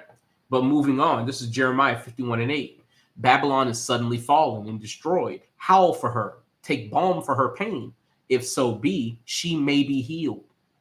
So we've done everything we can to try to heal this nation, right? Even as it says here in verse 9, we would have healed Babylon, but she is not healed. We've done everything.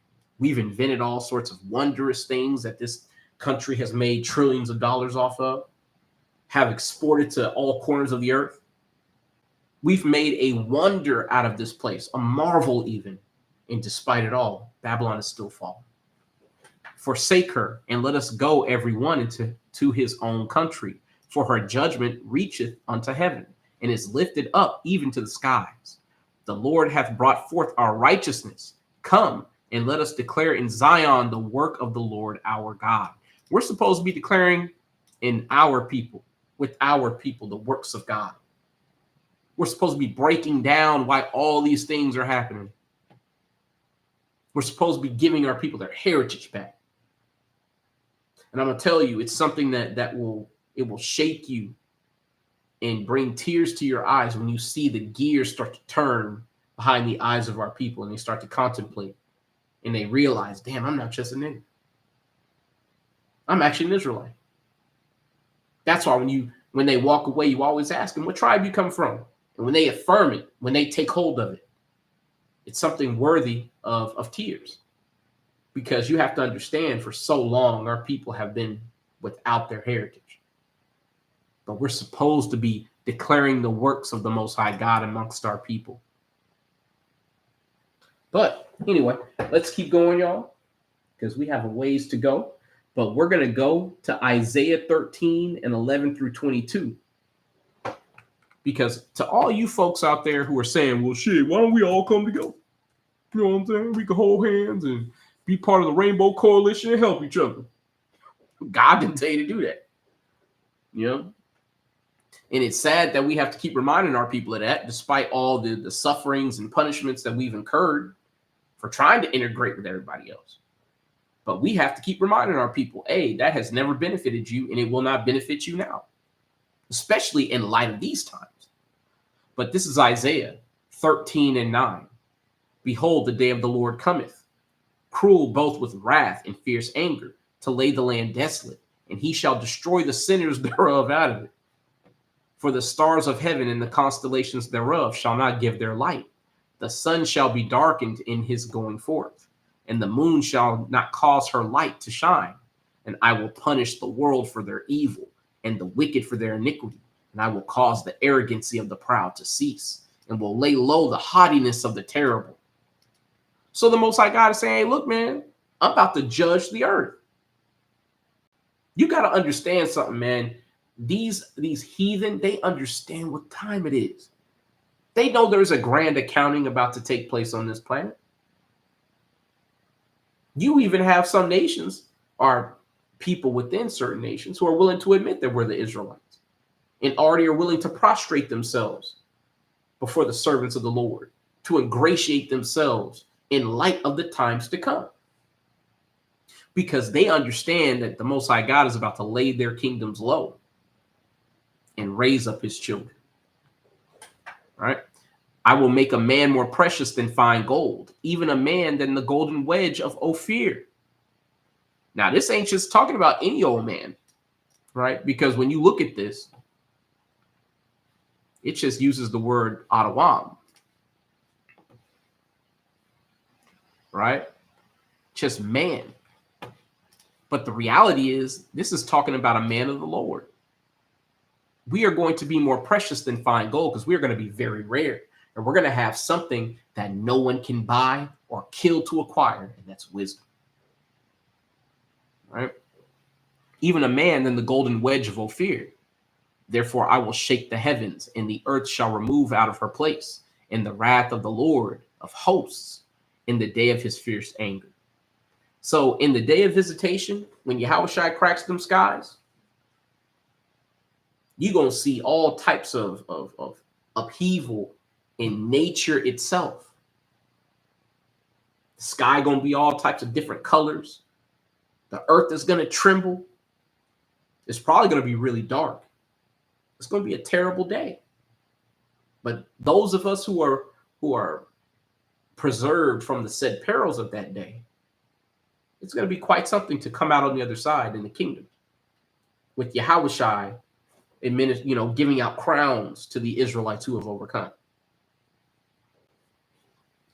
But to read it again, verse 13, therefore I will shake the heavens, and the earth shall remove out of her place, in the wrath of the Lord of hosts, and in the day of his fierce anger. And it shall be as a chaste roe, and as a sheep that no man taketh up. They shall every man turn to his own people, and flee every one into his own land.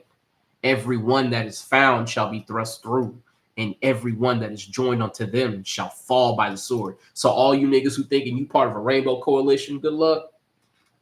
Good luck. You talking about nation against nation. Ain't gonna be no room for, well, I got my Edomite wife, and she one of the good ones. Come on, let her into the congregation. No, that ain't happening. That ain't happening. She got to go back wherever she got to go. And if you have any sense, you're gonna let her go back without you.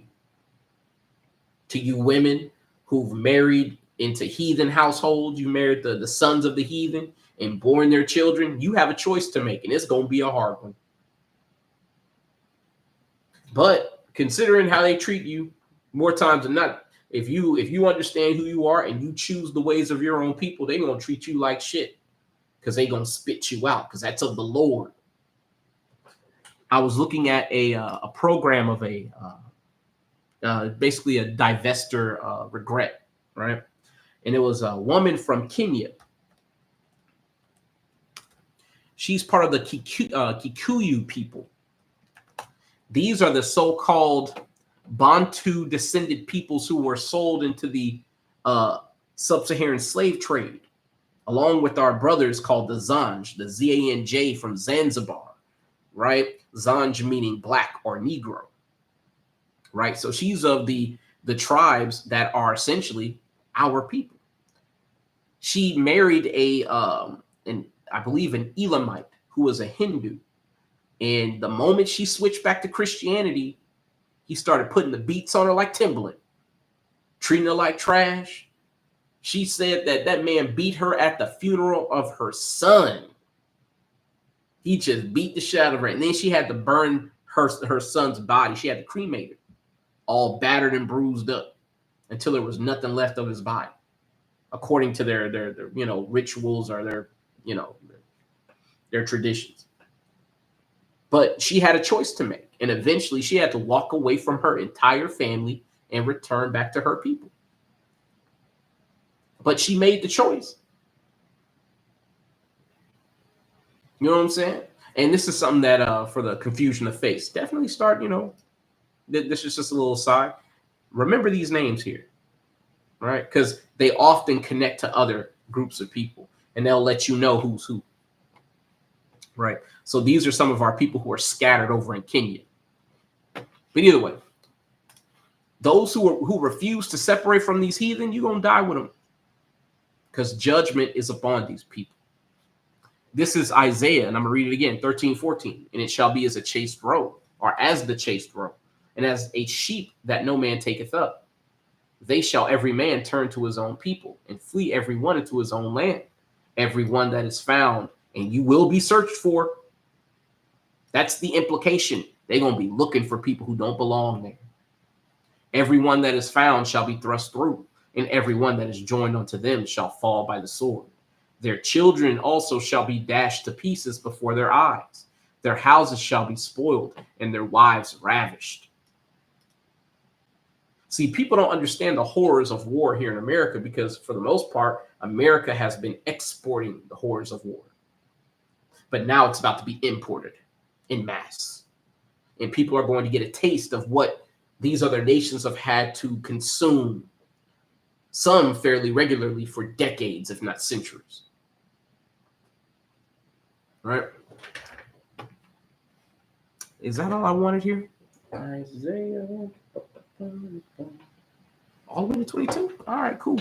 Behold, I will stir up the Medes against them, which shall not regard silver, and as for gold, they shall not delight in it. Again, you talking about the land of Gog. See, the so-called Japhites, they don't occupy their land no more.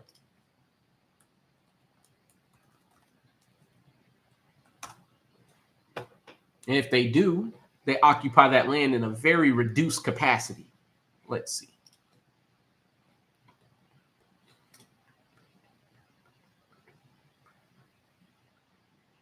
I can't see.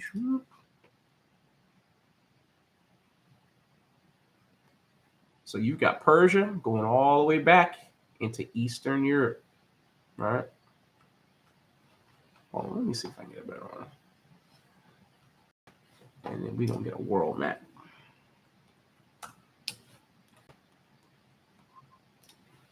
Ah, that's perfect. So you got all the way back here. I mean, you've got like these countries like Kazakhstan, Uzbekistan, Turkmenistan, and it goes all the way up into Russia. This is where, well, actually, this right here is where some of these Khazars were, right? That's why you have Ukraine, you got Poland, all these places. But these folks, they have largely taken over these lands. And this is where Japheth was, right? And the modern day people who occupy these lands are mostly Edomites. You need to understand that these prophecies of the Bible, they are not going to come back void. That's why we keep trying to remind our people, like, hey, man, wake up. You might not understand these scriptures with specificity, but there are men out here who do.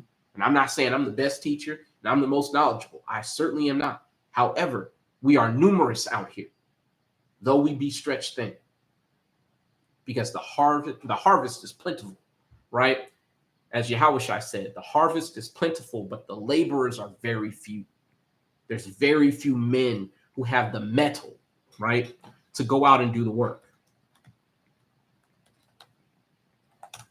The reason why I look up words is because I know in a time where most people don't treasure how they speak and what they read, it's very important to give people the ability to have the high resolution of thought, to understand what's being said, and to say it with subtlety, right? Mettle, vigor, and strength of spirit or temperament, staying quality or stamina, your ability to endure, your toughness, your stoutness, quality of temperament or disposition,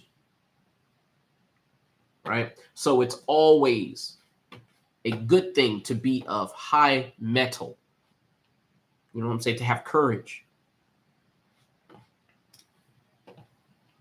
But this is Isaiah 13 and 17.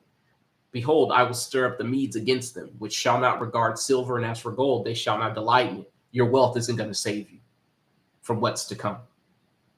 When you get that draft letter in the mail, this country, they're so afraid of these Russians, they don't give a fuck what your excuse is. Because if you look at World War II, they extended the draft age all the way up to 64. So here in America, they're going to say, hey, if you're conscious, right? If you're conscious and you can hold an M16, let alone fire it, just hold it and appear threatening, you could be on the front line somewhere. Hell, if you could fall down and make somebody trip, you know what I'm saying? You could fall down dead on the battlefield and trip somebody up, or get caught in the gears of a tank and break it down. Hey, get over there. That's going to be the mindset of these people here in America. Ain't going to be no excuses about how you going to get out of it. You ain't going to be able to pay your way out of it. A lot of people are draft dodgers. They come from a long line of people who dodge drafts, who abstain from military service, despite proclaiming to be associated with military service in their career. A lot of your politicians are these people, by the way. right? Everybody talks about stolen valor, but nobody talks about people like George Bush Jr. and all them folks who will send your sons and daughters to die but never serve themselves.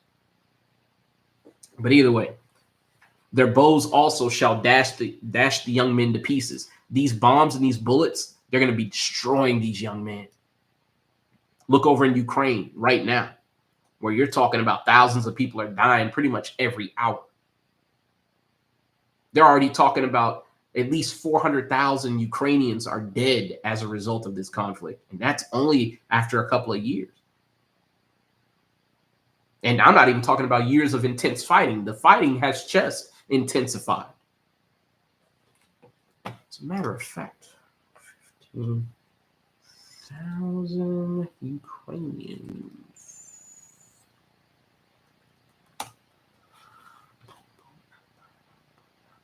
Shit, and this was back in 2023. Nearly 500,000 Ukrainians dead or injured. You need to understand what it means to be injured in a military sense. That means you're maimed to the point where you can't return to the front. So you might as well be dead for all intents and purposes in terms of the war effort. You might as well be dead. So that means you missing arms, you missing legs, you burnt over a significant portion of your body, all that type of shit. Right? There was a news article that just came out not too long ago where Russia affirmed that they killed about 15,000 people in about 3 days.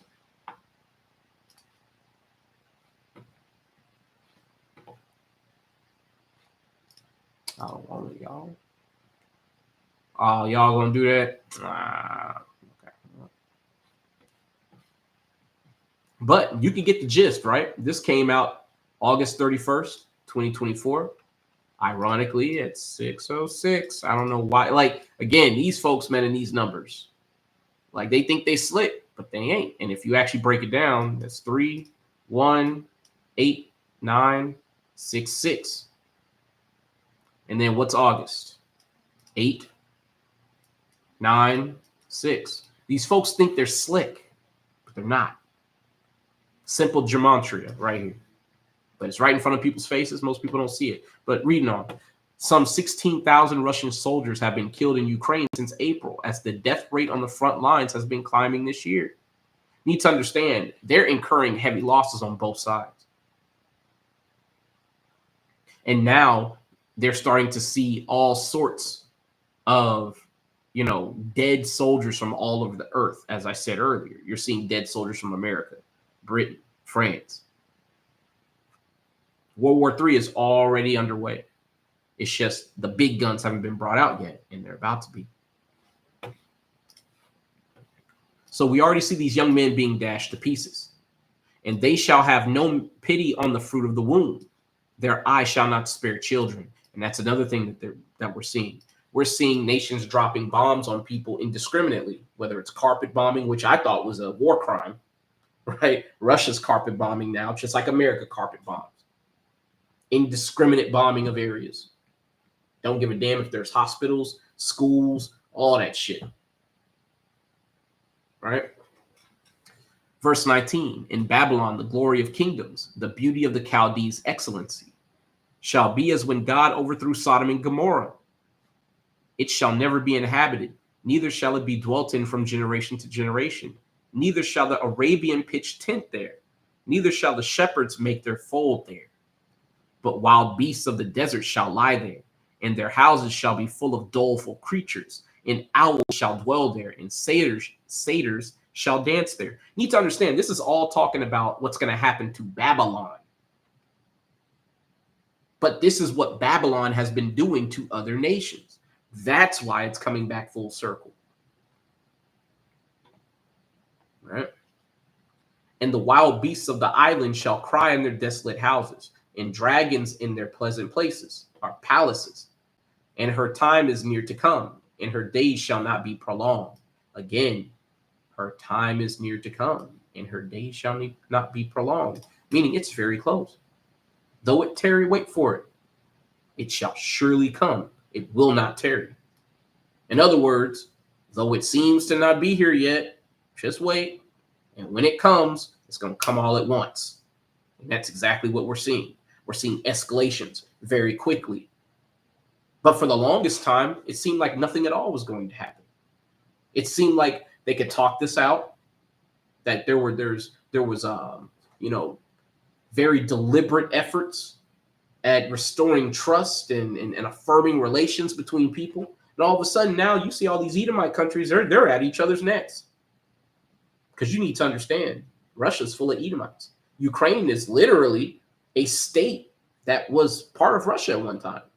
Russia, Poland, Ukraine, Lithuania, Belarus, all these different nations. Norway, they at one point were all one nation. And now they're all these different fractionated states when they're all made up of the same people. See, and that goes to show that the Most High God runs the show. This is Proverbs 21:1. The king's heart is in the hand of the Lord. As the rivers of water, he turneth it whithersoever he will. Most High God does with the people what he wants to do. And this is something that we have to continuously remind people of. You don't run nothing around here. Most High God run this shit. This is Proverbs 20:24. Man's goings are of the Lord. How can a man then understand his own way? You don't have a choice in the matter. The Most High God, as it says in Ezekiel 38, turned the Medes back and put hooks in their jaws to steer them back toward the battle, to get them ready. You would have never thought, looking at Russia now, that they were once a failed nation state coming into the 90s. Less than 30 years later, they're the main combatant to come up against America and to lay them low. How does that happen? How does an entire near continent's worth of land and resources be reoriented from ruin to be exalted to the point where they can come and face the preeminent nation on the planet, eye to eye, toe to toe? Only the Most High God can raise you up like that. That's exactly what he did. But what else we got here? Okay, we just crossed the 2-hour mark. Gotta make a choice here. We got time. I ain't tripping. All right, so we are going to go. So we just actually, that wasn't part of the lesson. But we're gonna go ahead and go to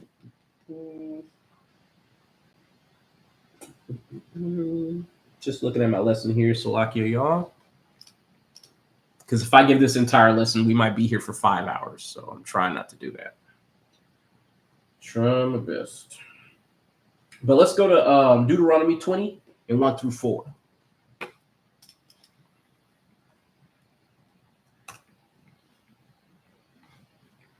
Right? Because you need to understand, the Most High God sounds the call for us when it comes to us going into battle. Right? There's a whole framework of how we're supposed to go to war as a people, as the Israelites. So to any of our people saying like, hey, you need to head over there and get involved, hey, don't do that. Wait upon the Most High God. But this is Deuteronomy 20:1. When thou goest out to battle against thine enemies, and seest horses and chariots, and a people more than thou, be not afraid of them, for the Lord thy God is with thee, which brought thee up out of the land of Egypt. And it shall be, when ye are come nigh unto the battle, that the priest shall approach and speak unto the people, and shall say unto them, Hear, O Israel, ye approach this day unto battle against your enemies. Let not your hearts faint, fear not, and do not tremble, neither be ye terrified because of them. For the Lord your God is he that goeth with you, to fight for you against your enemies, to save you. So we're literally supposed to be mustered to the battle essentially by the Most High God through his priests. And they're supposed to remind us that the Most High God is the one who's with us and gives us the victory, or in the case that we're being rebellious, gives us an L. And you see that all throughout the Bible. All right, when our people were fearful of the people who dwelt in the promised land, and Moses told them to go not up because the Most High God had already rendered a punishment for our people, right? And they decided, well, we're going to go up anyway. Well, God wasn't with them, and they got their asses whooped. You know what I'm saying? So it's one of these things where we have to respect the process the Most High God has put in place and not jump the gun, and certainly not attach ourselves to our enemies in hopes of preserving ourselves or our children through fighting arm in arm with them, because it ain't going to work. But let's go to Jeremiah 16 and 14 through 21, right? Because there's going to come a day where the Most High God is going to send for his hunters, right? And in that day, that's when we going to get down and dirty. This is Jeremiah 16 and 14. Therefore, behold, the days come, saith the Lord, that it shall no more be said, Yahweh liveth, that brought up the children of Israel out of the land of Egypt. No one's talking about that. No one's talking about how the Most High God freed his people from the bondage in Egypt and brought us up out of the land and laid low the superpower of the earth at the time. Nobody talks about that. They treat it as a footnote in history when that was the very preservation of our people. But the Lord liveth, that brought up the children of Israel from the land of the north and from all the lands whither he had driven them. And I will bring them again into the land that I gave unto their fathers. Behold, I will send for many fishers, saith the Lord, and they shall fish them. 1 second. We're going to give this some context.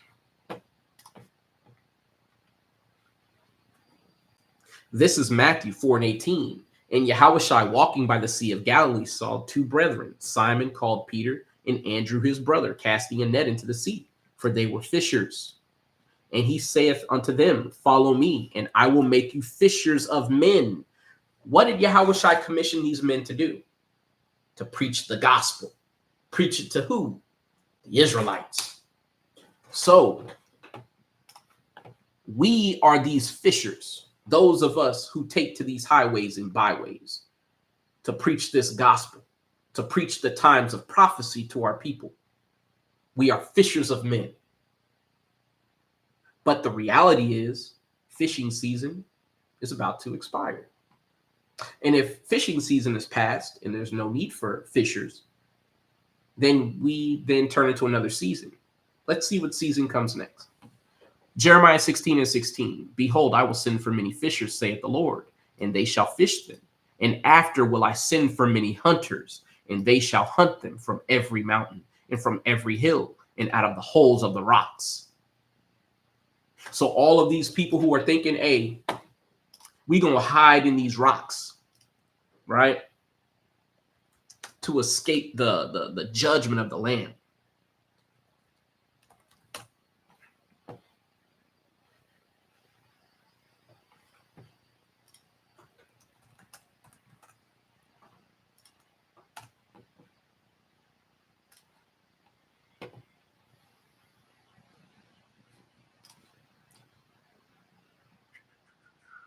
This is Revelations, chapter 6 and verse 1. And I saw when the Lamb opened one of the seals, and I heard, as it were, the noise of thunder, one of the four beasts saying, come and see. And I saw, and behold, held a white horse. And he that sat on him had a bow, and a crown was given unto him. And he went forth conquering and to conquer. And when he had opened the second seal, I heard the second beast say, come and see. And there went out another horse that was red, and power was given to him that sat thereon to take peace from the earth, and that they should kill one another. And there was given unto him a great sword. Who is this red horse and the person who sits upon it? Who does this represent? Obviously Esau Edom and his gift of the sword. And he has influenced the entire earth to come and kill one another. He's mustering basically he's not only mustering the battle, but he is influencing these nations to believe that they should get involved in the battle. Because you got to remember, there's a lot of people who've been sitting on the sidelines for quite a long time. They've been a non-player character in all this. Like a nation like Japan, since the 1940s, they haven't even had a military. Now they're trying to get their naval fleet and forces up so that they can now start to saber rattle with the rest of the nations and say, we too are strong. Verse 5, and when he had opened the third seal, I heard the third beast say, come and see. And I beheld, and lo, a black horse. And he that sat on him had a pair of balances in his hand. And I heard a voice in the midst of the four beasts saying, a measure of wheat for a penny, and 3 measures of barley for a penny. And see, thou hurt not the oil and the wine. And when he had opened the fourth seal, I heard the voice of the fourth beast say, come and see. And I looked, and behold, a pale horse, and his name that sat on him was Death, and hell followed after him, the grave. Right? So this is more so the changing of different times. You've got basically scarcity, and then you have famine and death. Right? And I looked, and behold, a pale horse, and his name that sat on him was Death, and hell followed with him. And power was given unto them over the fourth part of the earth to kill with sword, and with hunger, and with death, and with the beasts of the earth. And when he had opened the fifth seal, I saw under the altar the souls of them that were slain for the word of God, and for the testimony which they held. These are the prophets and the holy Israelites, the righteous Israelites, who were slain for holding out and keeping to the faith. And they cried with a loud voice, saying, how long, O Lord, holy and true, dost thou not judge and avenge our blood on them that dwell on the earth? Right? And white robes were given unto them. There's those garments again. Holy garments. And it was said unto them that they should rest yet for a little season, until their fellow servants also and their brethren, that they should be killed as they were, should be fulfilled. So there's going to be a lot of martyrs for this. A lot of people dying as a result of keeping the faith. Right? And I beheld when he had opened the sixth seal, and lo, there was a great earthquake, and the sun became black as sackcloth, or black as sackcloth of hair, and the moon became as blood, and the stars of heaven fell unto the earth, even as a mighty tree, or fig tree, casteth her untimely figs when she is shaken of a mighty wind.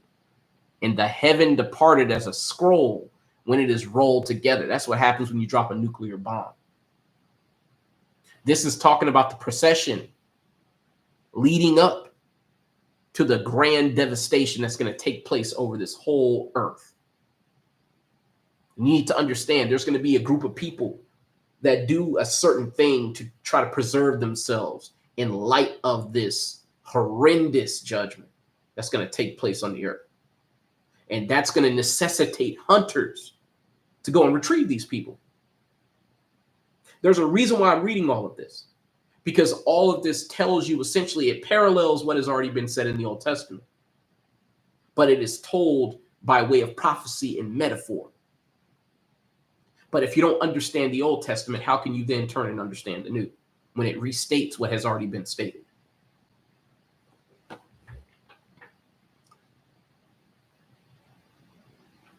Verse 13, and the stars of heaven fell unto the earth, even as a fig tree casteth her untimely figs when she is shaken of a mighty wind. And the heaven departed as a scroll when it is rolled together. And every mountain and island were moved out of their places. This is literally talking about bombs falling out of the air.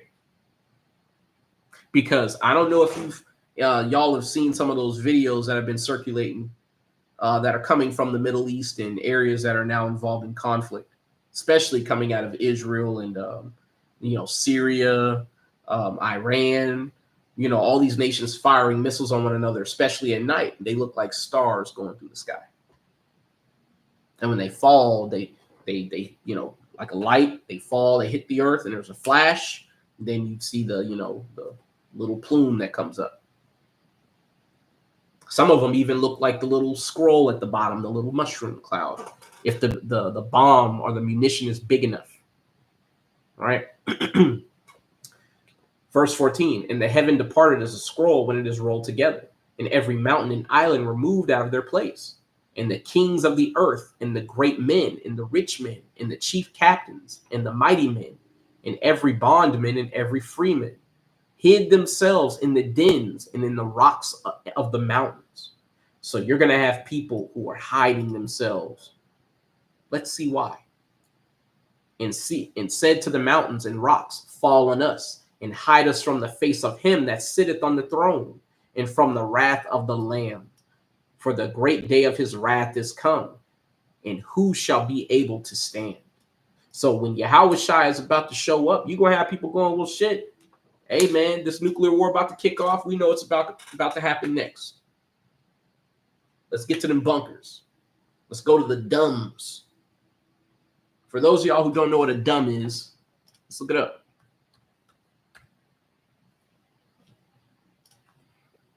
Deep underground military bases. Some people say bunkers, but it's bases, right?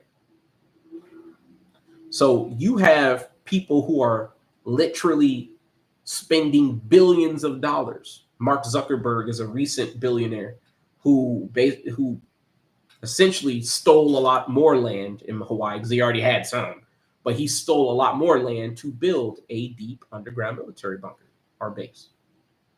Basically his own personal bunker.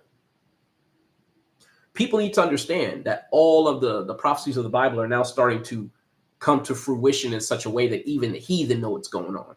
And they're trying to prepare defenses for themselves. It's only you, Jake, the defenseless lamb. That's why you're called a lamb, by the way, because you literally are defenseless. Literally. You have no government to advocate for you.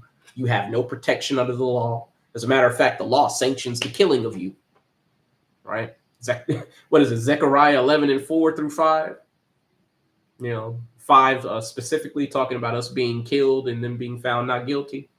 And they that sell us say, blessed be the Lord, for I am rich, and their own shepherds pity them not, paraphrasing. Right? We are literally sheep led to the slaughter. That's why it says in verse 4 to feed the flock of the slaughter. Because we're the flock. We're supposed to be getting fed with these words. But you see here in Revelation 6, the procession of everything that's happening. Even Esau coming to power in verse 4. Right? I wasn't even supposed to read Revelations that much, but I think it's something in the spirit told me to go ahead and just grab it. But you see that these other nations are literally trying to defend themselves by hiding themselves underground or in the mountains. That's why these hunters are going to be very much needed. But let's read it again. This is Jeremiah 16:16. Behold, I will send for many fishers, saith the Lord, and they shall fish them. And after will I send for many hunters, and they shall hunt them from every mountain and from every hill and out of the holes of the rocks. For mine eyes are upon all their ways. In other words, Most High God say, I see you niggas. I see all y'all. You can't dig deep enough, run far enough, fly high enough. I see you. They are not hid from my face, neither is their iniquity hid from mine eyes. What type of iniquity are we talking about here? Oh, no, I can't talk about that. Yeah, they're going to take the channel down. Damn. Yeah, I'm going to have to let that go. Remember them tunnels they found up in New York? Where they were pulling them soiled mattresses, the soiled kid-sized mattresses out of them walls at them synagogues for a certain group of people that we're not going to mention. They don't talk about it. And when people tried to investigate, what did they do a couple of days later? They filled those tunnels in with concrete. Now, most people know about that if they're even remotely familiar with fringe news. Because I call that fringe news because the only people reporting on it were fringe reporters. Mainstream didn't report on it very much at all. They were too busy trying to give excuses. But there was a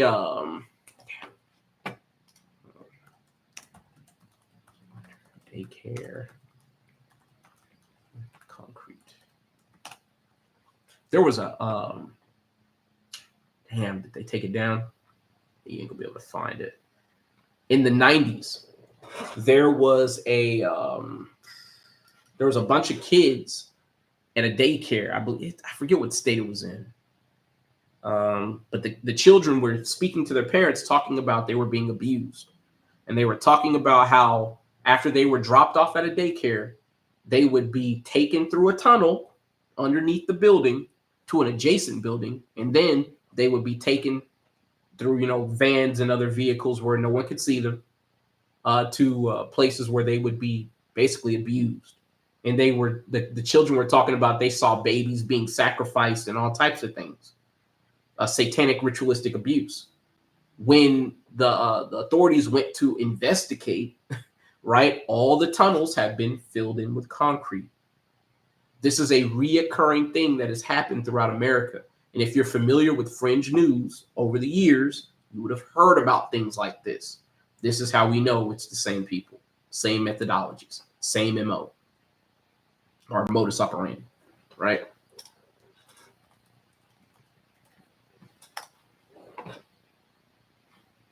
Method of operating or functioning, person's manner of working, or a person or thing's mode of operation.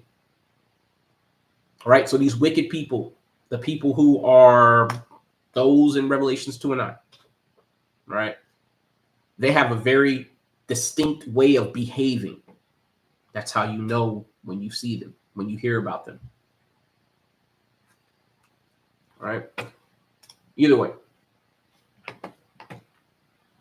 Now, let's see what the Most High God is going to do, because he's familiar with all the wickedness that they're purveying upon the earth. Because if the Most High God is familiar with all the evil that they've done from the time of their inception, because you got to remember, the Most High God is always watching. Let's see what he has planned for them. This is Jeremiah 16:18. And first I will recompense their iniquity and their sin double, because they have defiled my land. They have filled mine inheritance with the carcasses of their detestable and abominable things. Well, wait a minute. What is God's inheritance? We're going to go to Jeremiah 51:19.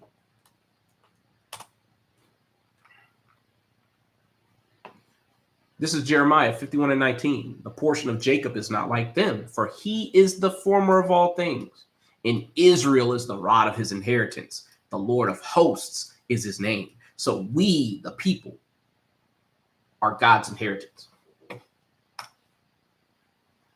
Right? And they have filled God's inheritance with detestable and abominable things.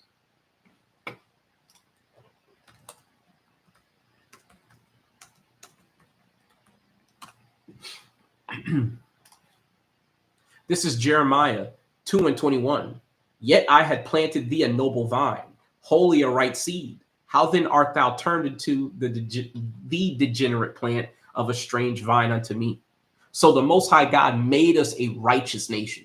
He gave us laws, statutes, and commandments for us to keep, wisdom to live thereby and to flourish thereby.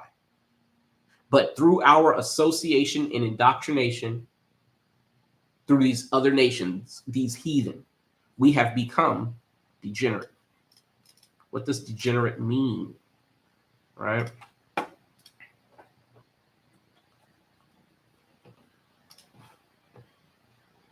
Having declined, as in function or nature, from a former or original state, morally corrupt or given to vice, relating to two or more quantum states. That's dumb.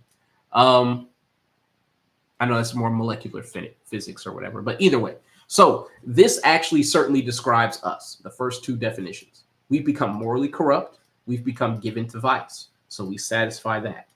We have declined, markedly so, in our functions and in our nature. We once were a tender and delicate people. Remember that in Deuteronomy 28? But now our eyes are evil toward our brothers. Now our women abhor our children. Never hear of Willie Lynch? If you read the Willie Lynch letter, it literally is in the doctrine. They would pit us against one another based on everything: tall, short, fat, skinny, rich, poor, dark, light, smart, dumb, symmetrical, asymmetrical. If you got good teeth, got bad teeth, got teeth, no teeth, lots of hair, no hair.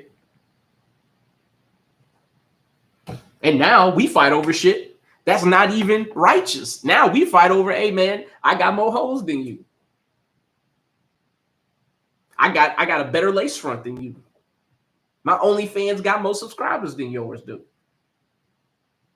We are degenerate. The Most High God is aware that we didn't become this way on our own. Though we are not inherently perfectly righteous. I'm not going to say that these nations are completely to blame, but we are a very naive people. And as a result of that naivety, we have been made degenerate. All right.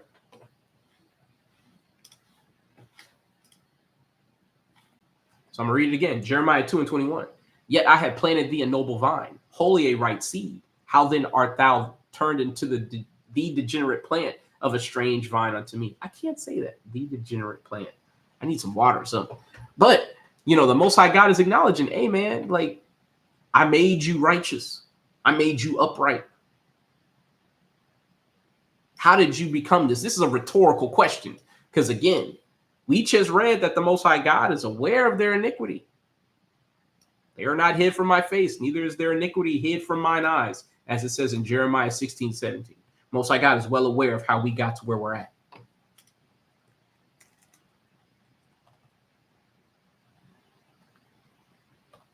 Shalom, brothers. Shalom, y'all. It's good to see y'all. All right. So let's see what the Most High God is going to do to these nations for what they've done to us. This is Jeremiah 16:18. And first, I will recompense their iniquity and their sin double, because they have defiled my land. Ooh, that's part of the inheritance as well, because we as the people were given that land as an inheritance. So that's part of the package, right? They have filled mine inheritance with the carcasses of their detestable and abominable things. O Lord, my strength and my fortress, and my refuge in the day of affliction. The Gentiles shall come unto thee from the ends of the earth, and shall say, surely our fathers have inherited lies, vanity, and things wherein there is no profit. And now that this word is going out, all the nations are starting to, but the people of these nations are starting to contemplate. And some are beginning to realize, I didn't know they were the real Israelites. I didn't know the people that you called niggers and beaners were the real Israelites. I didn't know that they were the children of God. My forefathers lied to me. And as a result, I did things that I ordinarily would not have done. I led them astray in ways that I would not have inculcated them into believing had I have known better. And what is that word? Inculcation. This is something that the other nations often do to us, that our people aren't even aware of because we're so used to being led by the nose by these other nations. Inculcation, a teaching and impressing by frequent repetitions. They just keep telling you something is so. Black people are dumb. Black people are violent. Black women are loud. Black women are abrasive. Bad mothers. Bad fathers. Blacks, Hispanics, Native Indians don't get along. And they just keep saying it over and over and over again until it becomes so, because we make it so. The teaching of something by using frequent repetition. That's why when you look up Jesus, this is all you see. Inculcation. You have been inculcated to believe this. You've also been inculcated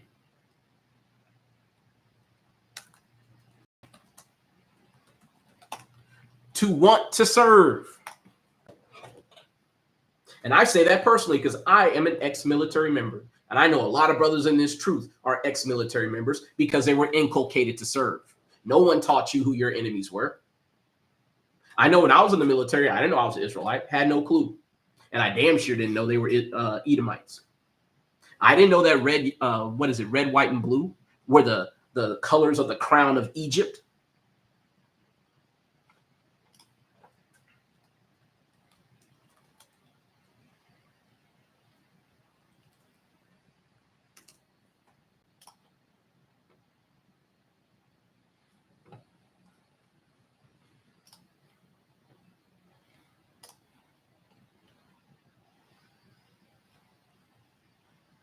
See, when you talk about the crowns of Egypt, red, white, and blue is literally their crown colors.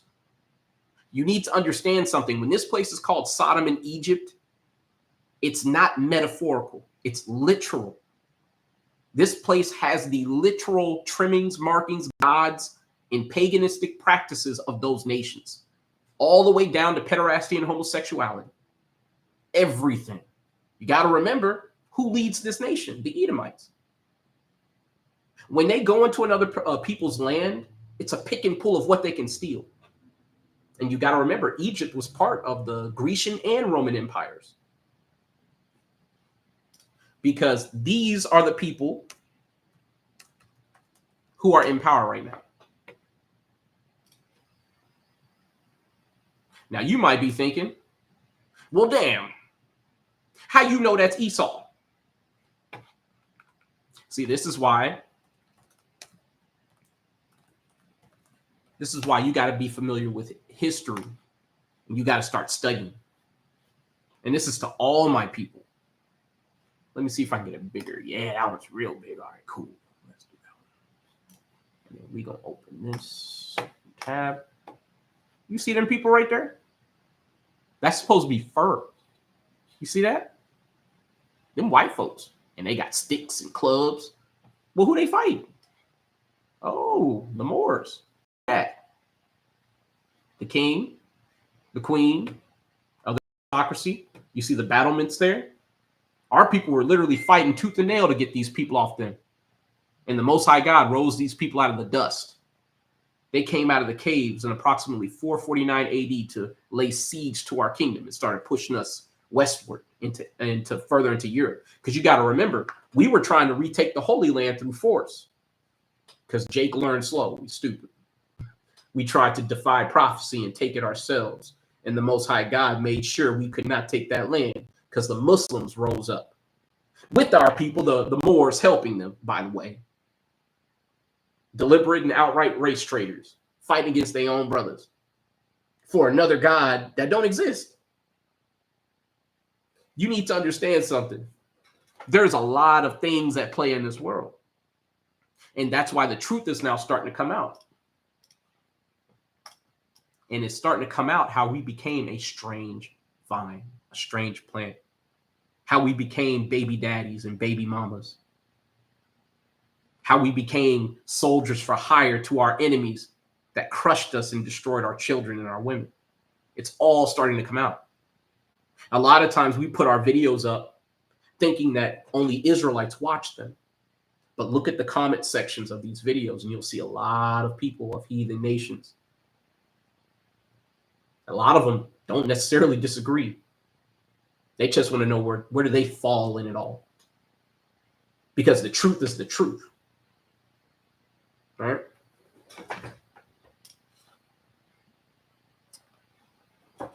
This is Jeremiah, and I'm going to start at 16 and 16 again. Behold, I will send for many fishers, saith the Lord, and they shall fish them. And after will I send for many hunters, and they shall hunt them from every mountain and from every hill and out of the holes of the rocks. For mine eyes are upon their ways. They are not hid from my face, neither is their iniquity hid from mine eyes. And first I will recompense their iniquity and their sin double, because they have defiled my land. They have filled mine inheritance with the carcass of their detestable things, or detestable and abominable things. O Lord, my strength and my fortress, and my refuge in the day of affliction. The Gentiles shall come unto thee from the ends of the earth, and shall say, surely our fathers have inherited lies, vanity, and things wherein there is no profit. Shall a man make gods unto himself, and they are no gods? Therefore, behold, I will this once cause them to know. I will cause them to know mine hand and my might, and they shall know that my name is Yahweh. So the Most High God is going to cause these nations of the entire earth to know who he is again, because no one's talking about him no more. You need to understand something. The reason why Pharaoh was raised up to the extent that he was so that he could be thrown down in the dust and the Most High God could make a name for himself among all the nations.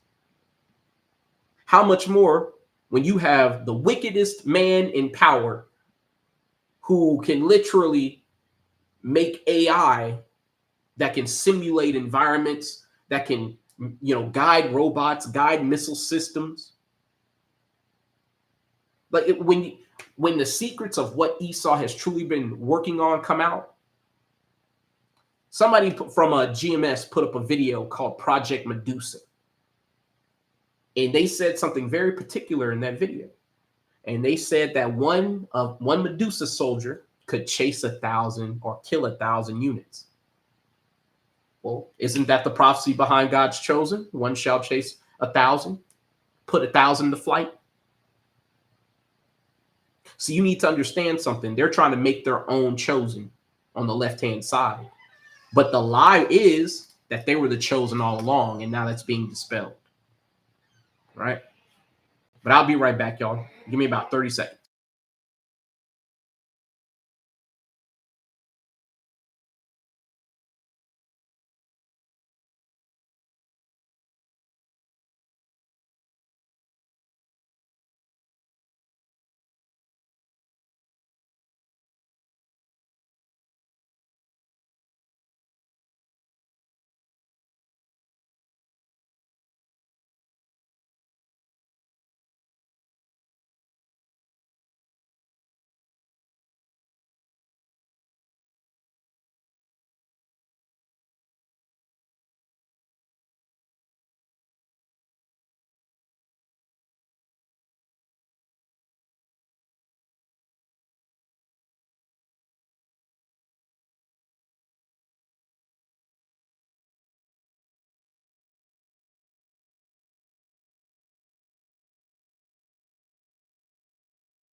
Salakia. Just making sure my husbandly duties are fulfilled around here, right?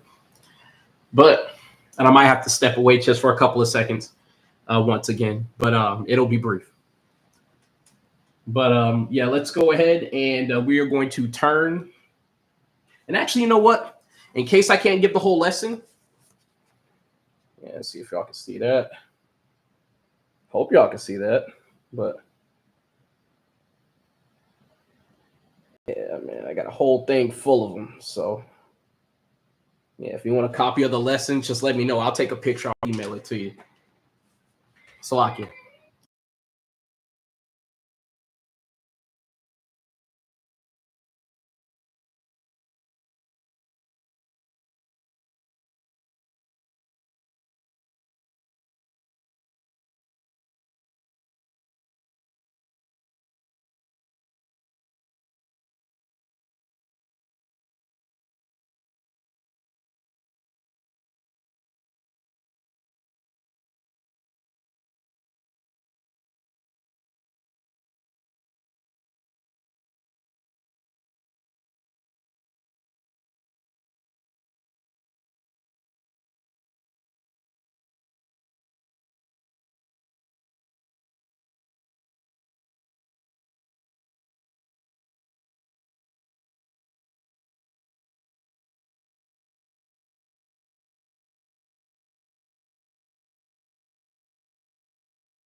Slack you, yo. But we back, right? So we're going to go ahead and we're going to bounce over to John 4:22 through 24. Right? Because the Most High God is about to reestablish his name. All right?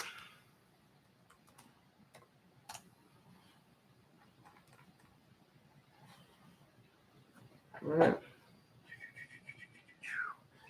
So you need to understand that the salvation to come from all of these different tribulations, and that's putting it light, right? That's going to befall the earth. That salvation is going to be for the Israelites. It's for the Jews, right? But this is John 4:22. Ye worship, ye know not what. We know what we worship, for salvation is of the Jews. But the hour cometh, and now is, when the true worshipers shall worship the Father in spirit and in truth. For the Father seeketh such to worship him. So in the time of lies, right? Because we live in a world of deception, because those who are at the helm of the world are deceivers. The Most High God is looking, and he's searching the earth for his righteous servants that worship him in spirit and in truth. And we aim to be such people, worthy of commendation by Yahushua during the time of his visitation. Verse 24, God is a spirit, and they that worship him must worship him in spirit and in truth. So if you come to worship the Most High God, if you come to be discerned, right, you aim to be discerned as part of the elect, you must worship him in spirit and in truth. Right? Now, I want to look up the word spirit here, because I want to give some tangibility to this concept. Because a lot of times when you start talking about spirit, a lot of people they attribute like a nebulous definition that they make up in their own mind, right? But pneuma, and this is Strong's entry G4151, pneuma, the third person of the triune God. So we know that ain't it, because the Trinity is trash, right? Not true, not even biblically backed up. But the spirit, the vital principle by which the body is animated, the soul, or the rational spirit, the power by which the human being feels, thinks, decides. And as we know, that the ways of man are not in themselves, according to Proverbs, I believe, 20 and 24, right? So the very basically non-physical aspect of a person by which you think or decide or are guided, your spirit, the Most High God seeks those who worship him literally in a spiritual sense. It comes from the inside out, right?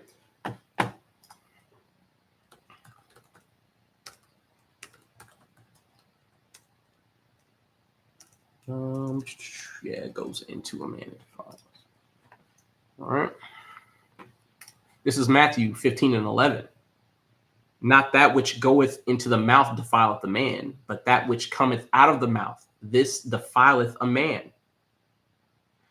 Now that you understand what the spirit is, now it makes so much more sense why Yahushua said this. Because to simply make the body unclean, that can be cleansed. But if unclean things come out of the body or out of the mouth, that means it comes from an unclean spirit, an unclean literal soul that's in you. And you can't cleanse that by conventional means. The Most High God has to cleanse you. And that's part of the redemption of the Israelites, to be cleansed from the inside out through the washing and purification, not only by the word, but by the blood of Yahushua. Right? Ooh, y'all looking at my... So this is something I recommend everybody look up. It's just a little aside, because I made a mistake and closed my window.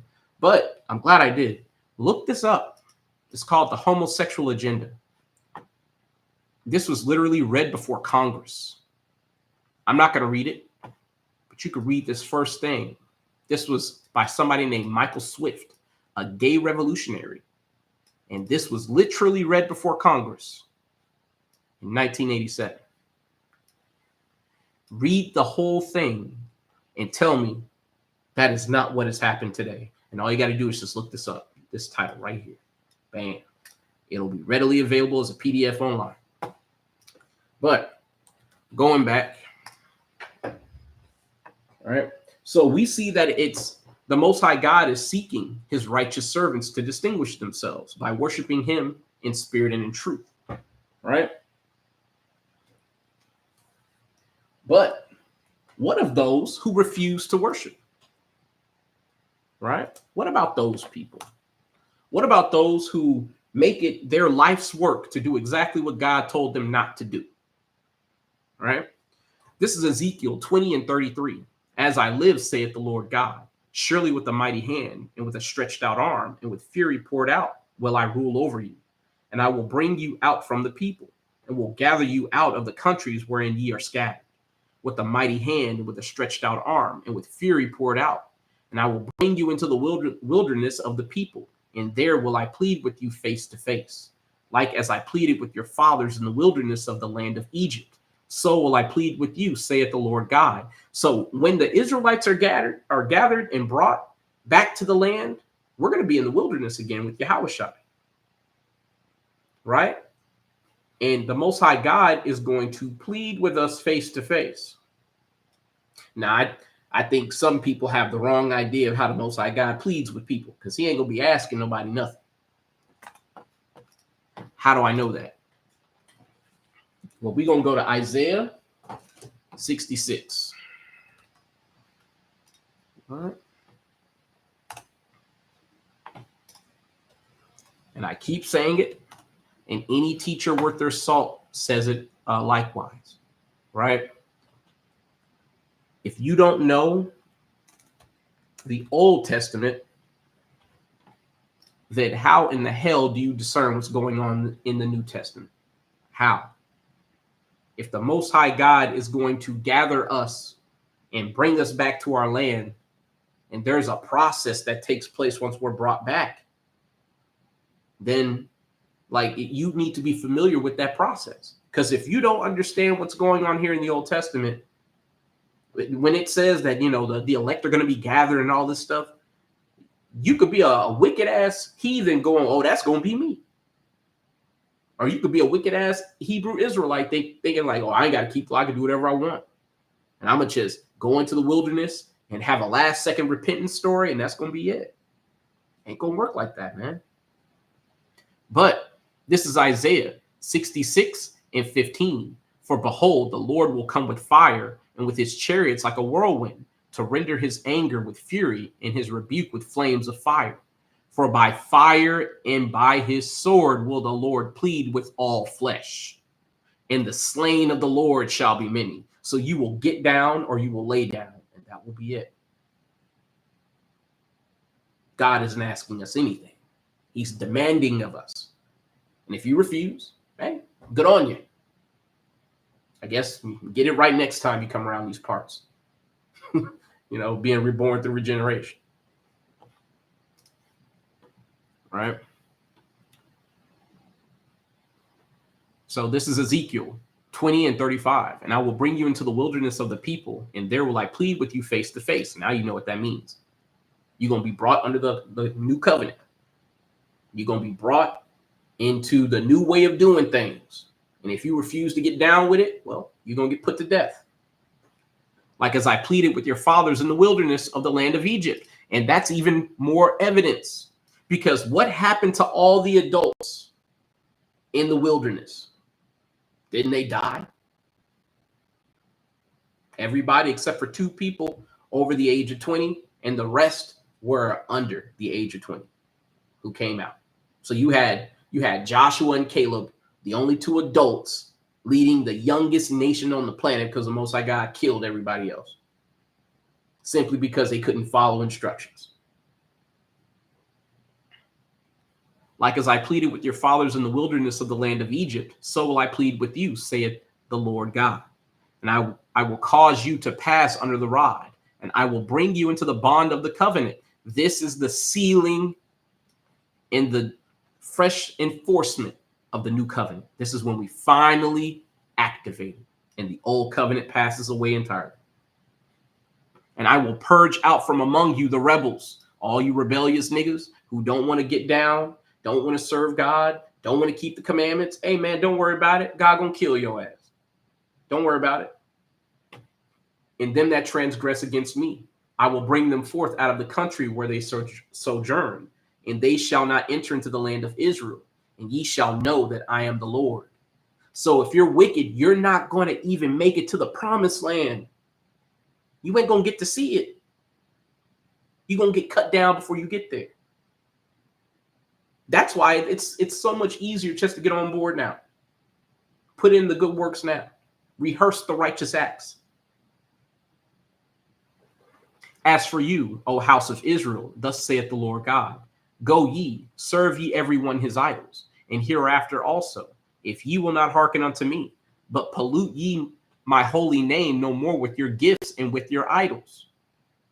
So the Most High God is saying, hey, look, man, you don't want to get down with me? Cool. I already know what's going to happen to you. But in the meantime, keep my name out your mouth. Don't put me in the mix with all these other gods. You want to worship Ra and Set and all this other dumb shit? Okay, cool. But don't talk about me, Yahweh. Don't talk about that. Unless you're ready to come back and repent, leave my name out of it. Don't pollute my name. Who is that dude, Matthias, talking about you could eat pork on all the high holy days? He was talking about keeping the Passover with all types of pork chops and shit. It's like, man, that type of stuff, man, will get you purged out of Israel in them days, man. I'm going to be real. I'm surprised nothing's happened to that brother yet. But the thing is, though, he might be being preserved for far harsher days. See, sometimes the Most High God, he don't want to just kill you. He wants you to really understand, like, you know, the Most High God does not agree with your ways. He has a way of pleading with people. As I said at the beginning of this lesson, he hits you where it hurt. And that's going to happen to a lot of people. Right? For in mine holy mountain, in the mountain of the height of Israel, saith the Lord God, there shall all the house of Israel, all of them in the land, serve me. There will I accept them, and there will I require your offerings and the first fruits of your oblations with all your holy things. I will accept you and your sweet savor when I bring you out from the people and gather you out of the countries wherein ye have been scattered. And I will be sanctified in you before the heathen. So this is going to happen in front of everybody.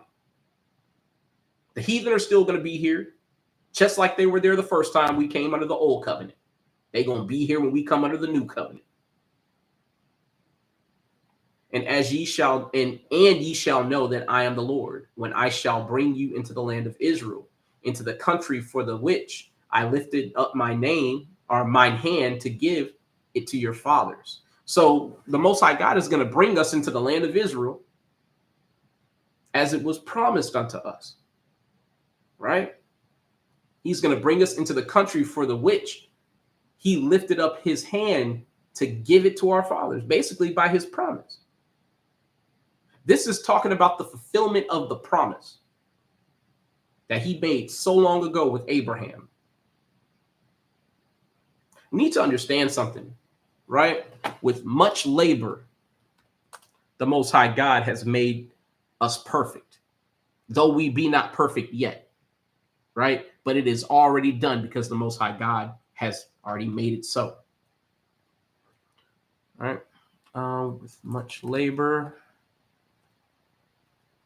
I made you perfect. It's in 2nd Ezra, I believe. You know what?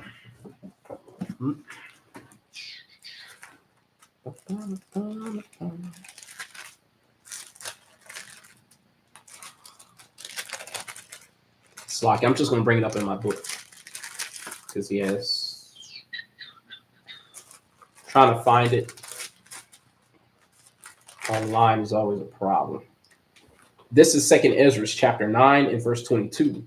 Let the multitude perish then, which was born in vain, and let my grape be kept and my plant, for with great labor have I made it perfect. So the Most High God is saying, hey, look, man, it's been a long time coming. A lot of work has been put into this. A lot of people have been raised up and put down in the dust. A lot of people born and died for us to come to this juncture where you're finally perfect. And the Most High God gonna get what he wants. No matter how many people got to die. Look at the flood. 8 people came out of that. Everybody else died. Nations that don't even have names attributed to them died. We don't even know how many people were on the planet. But I have a feeling that number is similar to the number of people on the planet now. And the Most High God did away with all of them except for 8 people. So you can fuck around if you want to, but as for me and my house, we gonna serve Yahweh, right? So how much, we're gonna read this out and then we're gonna go ahead and close out, right? Because it's been a great lesson so far. All praises to the Most High God. But this is Ezekiel 20:42. And ye shall know that I am the Lord when I shall bring you into the land of Israel, into the country for the which I lifted up mine hand to give to your fathers. And there shall you remember your ways and all your doings wherein ye have been defiled, and ye shall loathe yourselves. We're going to hate ourselves. And look at the phrasing of this, wherein ye have been defiled. Remember where it said that the other nations basically had filled us with detestable things, with abominable things. They defiled us, and we took right to it. But it's not all our fault. That's part of the justification. It's not our fault because he made us a whole and righteous plant, and we became a degenerate plant. Basically, marrying these daughters of other nations, being in such close proximity to these heathen. Because you got to remember, all the tribes didn't necessarily do away with their respective enemies in the promised land when they originally took their allotments. And it said that the survivors of these nations would be thorns in our sides and thorns in our eyes, that they would rise up and oppress us and cause us to go astray. That's where we were defiled. That's where it all started. Well, and the mixed multitude in the wilderness. And the Most High God tried to purge us even then. But that grain of evil that was sown in Adam put weaknesses and character flaws in us. And if you read Luke 3:38, you'll understand that Adam was Yahushai. So Yahushai is the first fruits of those who were made perfect. And we will follow suit right behind him after we too are purged of our iniquity and our unrighteousness, right? But let's read this and finish out. And there shall you remember your ways and all your doings, wherein ye have been defiled. And ye shall loathe yourselves in your own sight for all your evils that ye have committed. And ye shall know that I am the Lord, when I have wrought with you for my name's sake, not according to your wicked ways, nor according to your corrupt doings, O ye house of Israel, saith the Lord God. Moreover, the word of the Lord came unto me, saying, Son of man, set thy face toward the south, and drop thy word toward the south. Prophesy against the forest of the south field, and say to the forest of the south field, Hear the word of the Lord. Thus saith the Lord God, Behold, I will kindle a fire in thee, and it shall devour every green tree in thee, and every dry tree. The flaming fire, or the flaming flame, shall not be quenched, and all faces from the south to the north shall be burned therein, and all flesh shall see that I, the Lord, have kindled it. It shall not be quenched. Then said I, Our Lord God, they say of me, doth he not speak parables? If you understand this parable, this is talking about everybody's going to be tried by this fire. Everybody going to be tried by it. And only those who the Most High God finds acceptable is going to get through this. This is a trial by affliction and by fire.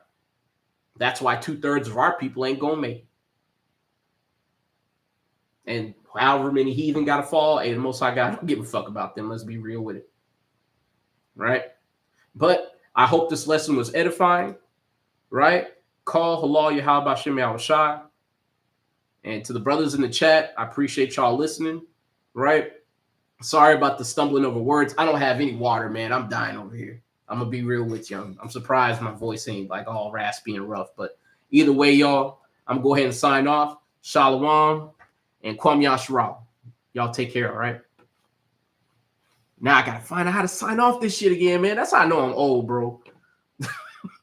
Damn. All right, let me find out. Hold on, I'll do this shit, man. I'll hide that. Yeah, why is it? There's a little notification at the bottom of the screen. How am I supposed to see that when it's behind notification? I'm old. You know what I'm saying? I don't know how to work this shit. But anyway, man, shalom, y'all.